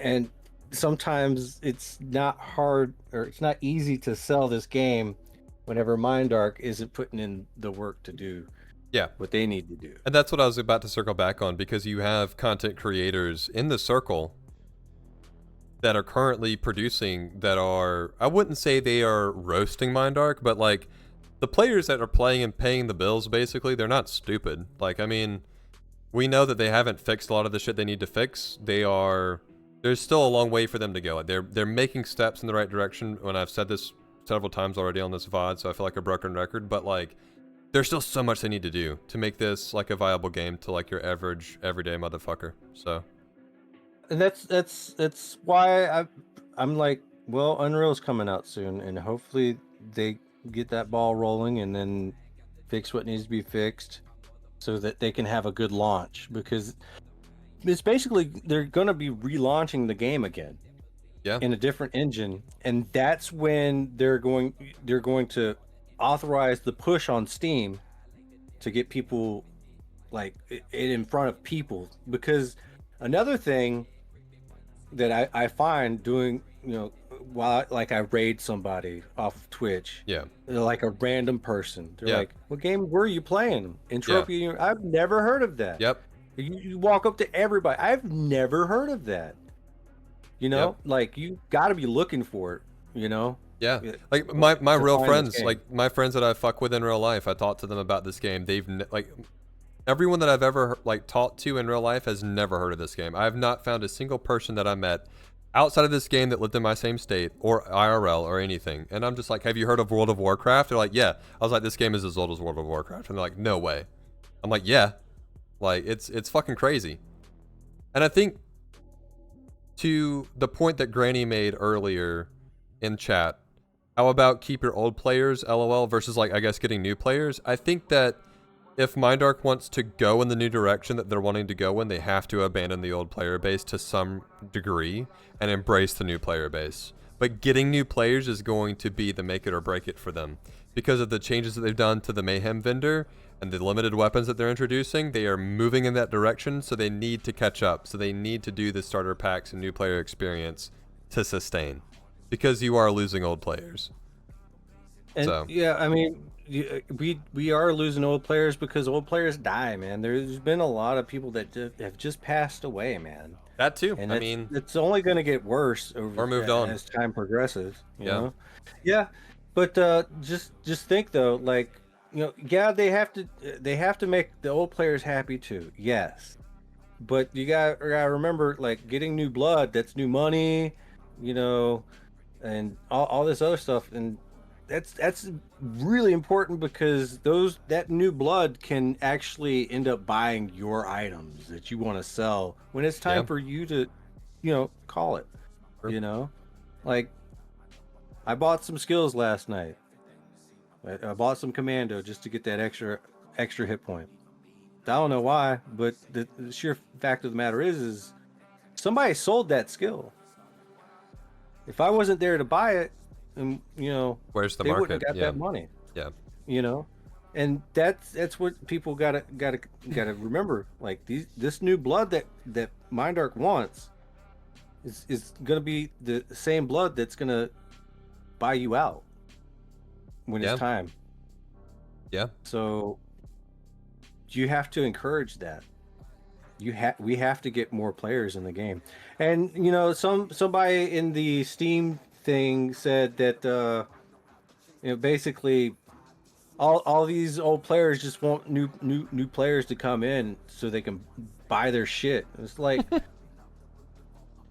in a way, I guess that's true. Yeah. No, yeah. I mean, sorta.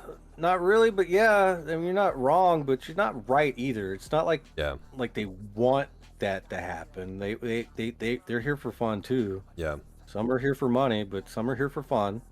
And the more people involved in this game, the better it becomes. Yeah.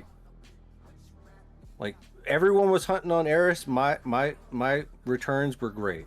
And whenever everybody hunts in the same spot, returns seem to be pretty good. When there's barely anybody on a planet, your returns are like blah. I've learned. It just seems like that. So, you know, having players playing the game is very important. Doesn't matter what level they are, if they're new or not. So people like me, my society, we like the new players and try to teach them as much as we can. If they have questions, we answer, you know, to the best of our ability. Of course, sometimes some knowledge just doesn't get passed on because, you know, and it's happened a few times. Like, hey, what does this? And like, I can't tell you that. Yeah, like gatekeeping. That's my secret. And it's like, yeah, you're right. Right. And somebody ends up spilling the beans anyway. But, you know, some people, you know, they will try to gatekeep their cash cows, and you have to expect that in the game like this. Yeah. Good point here, though, from a first-time chatter here in the chat. So they say that Mindark can't have new players.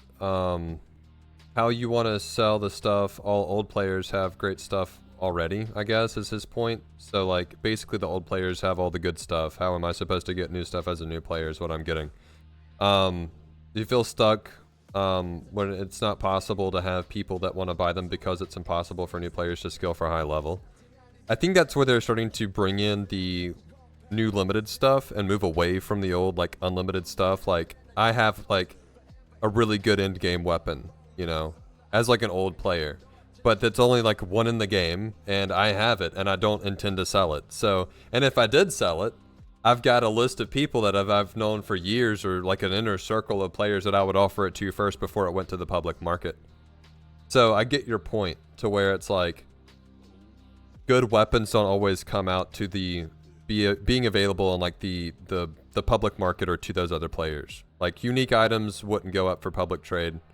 So yeah, it's kind of a damned if you do, damned if you don't kind of situation. But that's the thing, though. That's, yeah, like you said, Mindark is moving in that direction to help out because the meta is high efficiency and good looter skills. Yeah. Right. So if they can give the players a higher efficiency while they're coming up, it can help them get their looter skills, and then they'll be in a better position. All the old shit that keeps dropping off mobs, like the 50% efficiency weapons that no one should be using, honestly, it's still a problem. Yeah. So they need to like revamp the entire loot table again to reflect upon that. But that's a lot of work. So whenever like the new starter pack is a step in the right direction, because with that you can do a lot. Your loot will be a little bit better than if you were using some crap. When it comes down to it, they with the Hyperion, yes, they are expensive. They do last a little bit longer than ARmatrix though. So you go with that tree. You don't have to follow the laser swords and crap tree like that. Go clubs, power fist, plasma, pistol, and rifle, and the Gauss. You can go with those, and with the clubs too. You go with that route because it has a higher efficiency. And the only sad and bad part about that though is it really dependent on the higher level players farming this material out at a decent price to make sure the price of those Hyperions are low enough to where you can actually sustain yourself properly without paying out the ass for markup. And it's really fucked up, but the crafters are probably, some of them are taking massive hits. I know that I was taking some massive hits when I first started because I refused to sell it for 200% unless it was a high tier. So I went straight to 150%, and that was my price. I was undercutting the auction house. Shit was flying off the shelves. Then the auction house caught up. And then I'm like, okay, well, I can't do that anymore. Like, now what? So, yeah.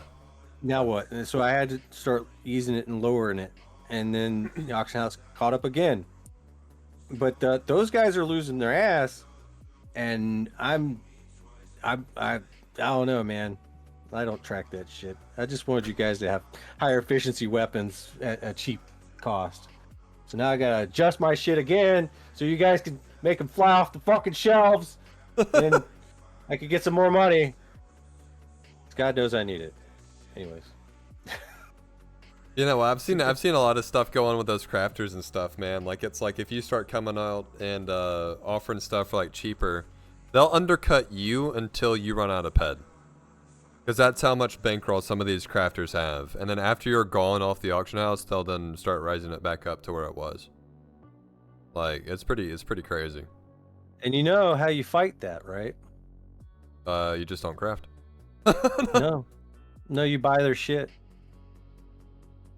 I mean, it just becomes a bankroll roll at that point. If they want to undercut like that, and you just buy up their shit and just stockpile it, and then then they're gonna have to sit there and wonder how they're gonna raise the fucking price when the markup's so low on paper, and then they're gonna try, and it might succeed, but I don't know.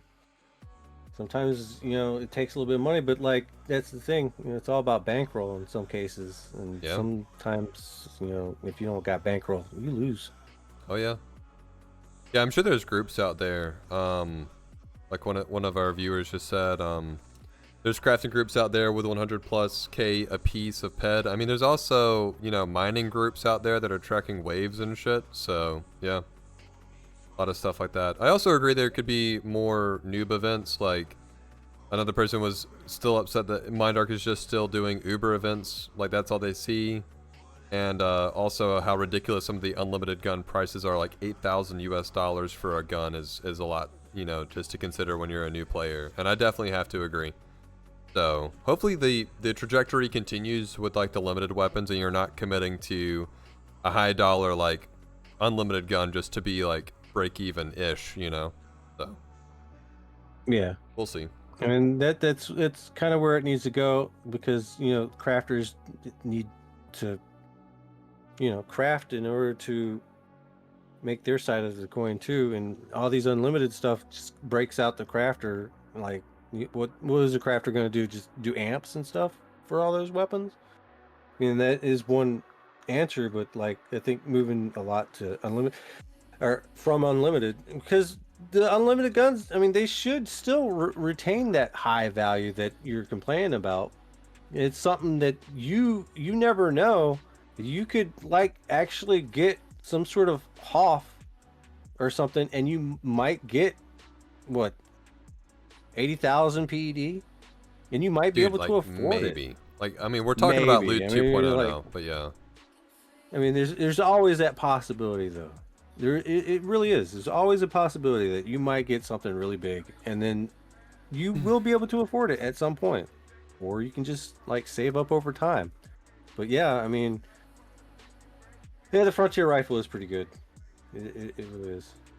I mean, I would say, you know, like the new starter packs, you know, yeah, it's a good point to make, but I think that the viewer was just making, the other chatter was making a point there about it, like, yeah, you have to be like level 80 or 90 to be good. I mean, it depends on what you're hunting. But yeah, after a certain point, it just becomes like really meticulous to grind anything, you know, like it's easy to say like, yeah, buy the starter pack and go do Vixens until you want to, you know, jump off a building, but you know, who's going to want to do that all day? There are some people that will do that all day. There are. But I'm just saying, it's not me, man. I want to see growth, and like not a lot of people want to grind for like hundreds of hours to see that growth, you know. So there needs to be a little bit of a give and take here. Like you want to keep pushing the envelope. You want to have that like, look where I am now, look what I can hunt now, what I can handle now, versus like the day or two before, you know. So, but yeah, I don't know, man. All right, if the Frontier rifle was not a starter pack, how much would you pay for it? Me? Yeah. I wouldn't buy it. I've got a weapon already. I don't know. Like, it's comparable to what? The Azuro or whatever? Kind of? It's 65 efficiency. You can get it up to almost 70 with an amp. Let me see. It's a damn good gun. Yeah, it is. If it wasn't a starter pack, how much would you think it would cost? How much would one actually want to pay for that? No idea. Because you take a look at some of the other low level high efficiency guns, and they cost several $100s. I'm pulling up the stats now for the augmented Azuro. So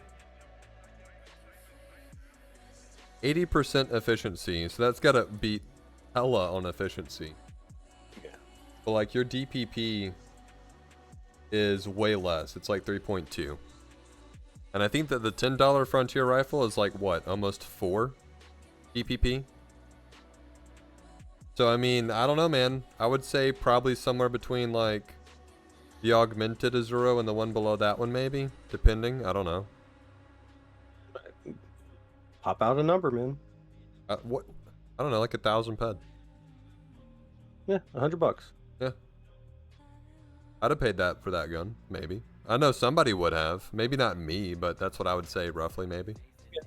So that's mainly the question. Yeah. I mean, it's a good fucking gun. Yeah. If it wasn't a starter pack, people would probably pay $100 for it. Yeah.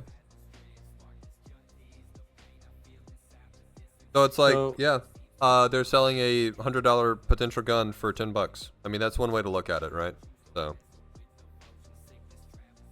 and you get armor and a blade.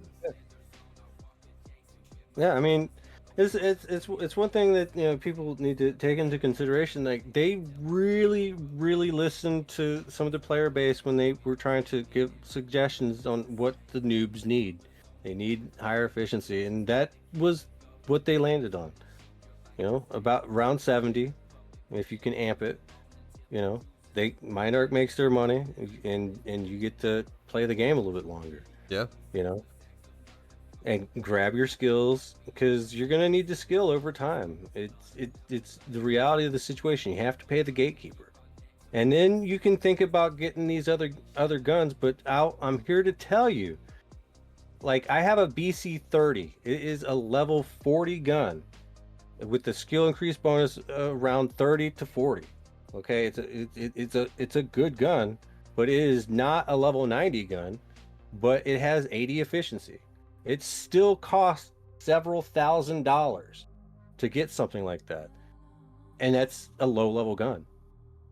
Yeah. In effect, it's a low to mid level gun, and I use it consistently. I'm still waiting for them to do the returns. I'm still waiting on them to do the Mind Force starter pack, man. That's what I'm so excited for. Oh yeah, man, that's coming. It's coming soon. Yeah. But I mean, it is what it is, you know. Like, yes, there are some things in this game that are worth a lot of money, and to sit there and be upset about that is the wrong way to look at it, because the right way to look at it is they have a really good gun. That's the price the market says that it's worth. Between person to person that has traded it for this amount of time or a certain amount of time, it's always traded within a certain range, you know? And that's what the players have come up with. And that's how the players have priced it. And to sit there and say, all these high level players, they're selling these guns for blah, blah, blah. But the reality is everyone has come to some sort of consensus is that is the price of what that thing belongs at. And to make it stay that way for investment purposes is important to MindArc and the players alike. That's why people are so upset at the fact that, you know, they're not doing unlimited Mayhem weapons anymore. And then on the other side of the coin, people are really happy that they're not going to do unlimited Mayhem weapons anymore. Because that means all those guns that are there in existence will try to at least maintain some sort of value. And if we get more people in the game, what ends up happening is there's more money chasing after fewer goods, and that makes the price go up. Well, it was like a long-term markup for people that were farming Mayhem, you know, like you farmed up enough tokens to do a Mayhem pool, you pulled whatever was the most valuable and either used it or sold it, you know? So that's kind of gone now. So it's like, what do people do? That's like the carrot that was being dangled that's like being removed now that a lot of people are talking about. There's no motivation right now for a lot of players, and that's where people are kind of getting stuck at a high level. Like I'm sure like newer or like low level players are still like happy farming and stuff and grinding up levels, but like right now, a lot of Ubers are not active, myself included. So yeah. It's that just is kind of understandable. You burnt yourself out. Haha. I guess maybe, but I don't know. It's across the board. Yeah, man. That's another thing, and they're working on that too. I mean, they have an AI that helps them out with the economy. Man, don't get me started on that shit. Listen though, like AI is actually pretty good. You know, it's only going to get better, but you know, I mean, having an AI look at all the constant variables that go into an economy, eventually, you know, like, they're going to get it right. But I mean, you can't discount the whole who's in the actual people involved. I think we have very different opinions on AI, and that's okay. But, yeah, I get that, but I mean, it's nothing more than just computer. Yeah, I don't know. I've seen a lot out of AI in my line of work, so it just depends on how they implement it and how they use it. So yeah. But yeah, we'll see. I guess time will tell us. You know, there's been like the buzzword comparison to where MindArc will sort of latch onto whatever like current tech buzzword is floating around and then try to implement it into Entropia, and that's going to be the thing, you know, that they do. So. I hate that this is like now a MindArc like Q&A with you, but it's just like that's the one thing we've talked about this whole time. But it's just it's so good, man. There's so much to talk about with them, though. I don't know. No. Okay, so here's something that really grinds my gears. I just read this last night. It was Never Dies a Howling Mine update thing where I guess somebody covered the. It was all talking about jobs in the virtual universe. There's so many fucking buzzwords. I'm like, dude, it's just a game, dude. Like, I get it. Maybe in the future, Entropia can provide jobs for people, but until then, it's just a game, dude. Yeah. But I think, like, to your point earlier too about like the whole like markup continuing to be sustained on people's original investment weapons, that's not the problem. I agree with that. Like, you need to be looking at what you can do with what you have, you know, and like them giving you more tools to make yourself like sustainable or where you can grow with like minimal losses is huge. Like I think like the whole starter pack thing is like way slept on with most people in this game. Like the new starter pack is so much better. So I mean, we was just doing a frontier hunt earlier today. Like anyone can strap that fucker on and just take their gameplay to a low level and like survive. Like I'm broke as shit right now, man. Like I'm waiting for cells to come through. My ammo count's fucking low. I'm like, okay, well let's break out a frontier rifle. We can play for like hours on that. Yeah. Until something comes through. Yeah. You know? Fuck it. And I don't have to worry about my loot returns. Like they're still gonna be pretty stable and whatnot. It's a good thing for everyone. Yeah. You know? And here's a valid point too. Oh, sorry, go ahead. Didn't mean to cut you off. No, I was done. What's a valid point? Someone said it's not really true about like the carrot being dangled being removed. It's like you can still grind for big end-game gear with planet missions like the Siren Ambassador, Gorgon Armor, etc. The easy mode of Macro F in Mayhem for one of those items is being discontinued. I mean, that's a really fair point in my opinion. That's a good way to look at it. But I think a lot of people were really into the tokens. I guess maybe they're a little upsetty spaghetti about it. So they had a chance to sell them or pull an item, so that was nice for Mind Art to give them that and make them tradable for a short time. So that could also be a counter argument. And like some people have jobs in Entropia. They do like services or whatever. So depends on whatever you want to do. Yeah. I love this game though. I really do. I still do. Yeah. Play it as much as I can. Yeah. Sometimes I have to take breaks though. Yeah, I mean there's nothing like it too out there, you know. Oh, there's nothing like this game. I think that's a big reason of like why I still stay around. It's like friends, community, and like what the game has to offer and what you can do in it. So and if you come back after a while, you find out there's a lot of good changes. You know, it gives you a little bit of motivation in a way. Yeah. Right? Yeah.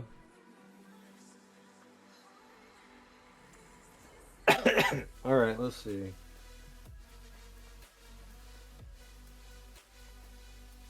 Oh yeah, Diamond Adventure says, and you can team up with Frontier Rifles as you did and still go out and take down things you would with your normal DPS, but it takes more effort to organize. Yes, it does. It does take a little bit of effort to organize. Yeah.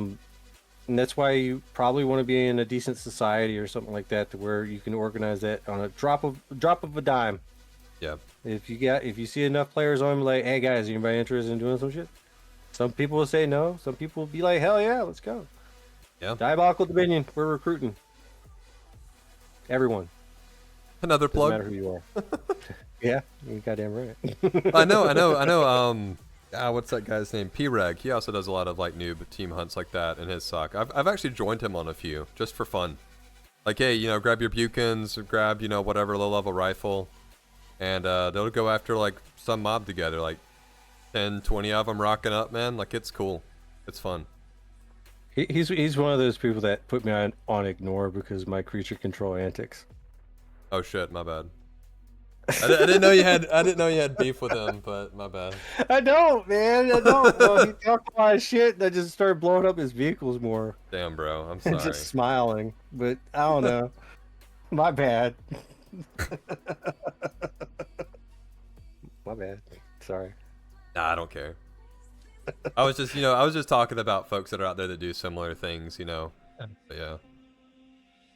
I mean, you got to find a group that will fuck around with shit like that. It's important. You got to find the right group of friends to play this game with, because solo's great. It was great to go around, you know, doing your own thing, but you know, eventually you're gonna want to hang out with some people, you know. Yeah, I would love to see more group activities. You know, I know we already talked about it, but especially like for high-level players like me, it's just like I feel like I'm playing a solo player experience. Like unless I pull down my DPS or something, but like being maybe able to do, maybe I should just sell the Reaper Blade right now. No, you don't have to do that. You don't have to do that. Just like grab a Frontier. Yeah. Just, you know, I don't know. Like You never know, man. I miss group you can activities. still yeah, be a part of the group. Drag your DPS down a little bit and fucking have some fun. Yeah. No, for sure. I'm excited. A lot of fun stuff like that I used to do. Like we used to do, like we would throw like Christmas parties and stuff in people's apartments and like exchange gifts. Like we had like a cap on like the item value. Like you could only get like a 10 or 20 item value, like ped value. So that way you didn't like have someone that was giving away like, you know, 500 ped of shit, and that's what the present everyone wanted. We do like Dirty Santa or something, you know, and shit like that. Like I don't do that kind of shit anymore with any group that I'm in, you know, like none of that shit ever happens anymore. You know, it's all just like, oh yeah, woke up today to, you know, turn on my macro, went AFK for, you know, 8 hours and lost this amount of ped, but I'm this much closer to my next weapon, and that's the whole thing, you know. It's so boring. It's so flat. Maybe it's the people you're hanging out with, you know. Yeah, it's got to be it. So yeah, hang out. Yeah, you're already in the Diabolical Dominion, so yeah, you can come and do some shit with us, man. It's not gonna kill you. You might have some fun. Yeah, hell yeah. It's easy. But when it comes down to it, you know, it is very important to get your network in. Because at the end of the day, we're all humans. We all need to hang out with people. You never know. And have somebody talk about shit. Like exactly what we're doing right now. So perfect. Exactly. Yeah. Yeah, cool. All right, folks. Any other questions for us? Probably about to wrap it up here in a few. I got dinner waiting on me, so. It's a good idea. I really appreciate your time and, you know, being a guest on the stream. And sorry, so much of it just went into talking about Mindark there, but I feel like we had a good amount of talking points to cover. So yeah, I mean, it's always good to, you know, have open, constructive criticism towards the game we love. Yeah, you know, and maybe they'll listen a little bit, and everyone has their own different perspective. It's always nice. Yeah, now I also like to do these where it's like we're talking a little bit about the current events, you know, and like they'll be with different people, like the Q&As obviously, but then you can go back and almost like listen to the VODs later as sort of like a look back into Entropia's history, you know, and like where was the game at this date that this VOD was published, you know, and you can see kind of how it's evolved and stuff that people were talking about that has either changed or fixed or something's completely different now versus then. Maybe some new hot drama was recent, so it's always interesting to talk a little bit about current events, you know, with this kind of stuff. So the twofold reason why I like doing them, you know. And you know, there's been a lot of content creators over the years, ever since YouTube was started, you know, like a lot of content creators over the years, a lot of them don't play anymore. A lot of them like have evolved. Yeah. And some are gone. I'm still here, but I've only been here for what, about maybe 7 years or so. Yeah. And it's just a constant flow in and out, and there's always going to be new people coming up. So I really do think that, you know, it is very important for the community to support their content creators by just watching, you know, on Twitch, on YouTube. You know, if somebody's making a video, somebody's shouting somebody out, go check them out. You know, it's really important because you never know. Somebody that's doing content right now that's just starting off will be the next Zero Overdrive, you know, like, yeah, you never know. I would have been the next Serial Overdrive with Serial Overdrive if it wasn't freaking Fallout 76 being a bunch of pansies. They ruined that game, bro. They ruined it. So it was supposed to be the next Rust. Yeah. I heard a lot of good things about it. Now I think it's like the latest big one that I've heard about was Dune. A lot of people playing Dune. So I haven't tried it yet though. Yeah. But yeah, all right. Well, I think I'm about shot out because I already ate 2 pieces of pizza. What do you got for dinner? We're doing I think we're doing pork chops tonight, man. So. Hell yeah, that sounds great. Yeah, heck yeah, man. Well, all right. Thanks for hanging out and thanks for talking, man. I'll go ahead and end the recording here. So thank you so much.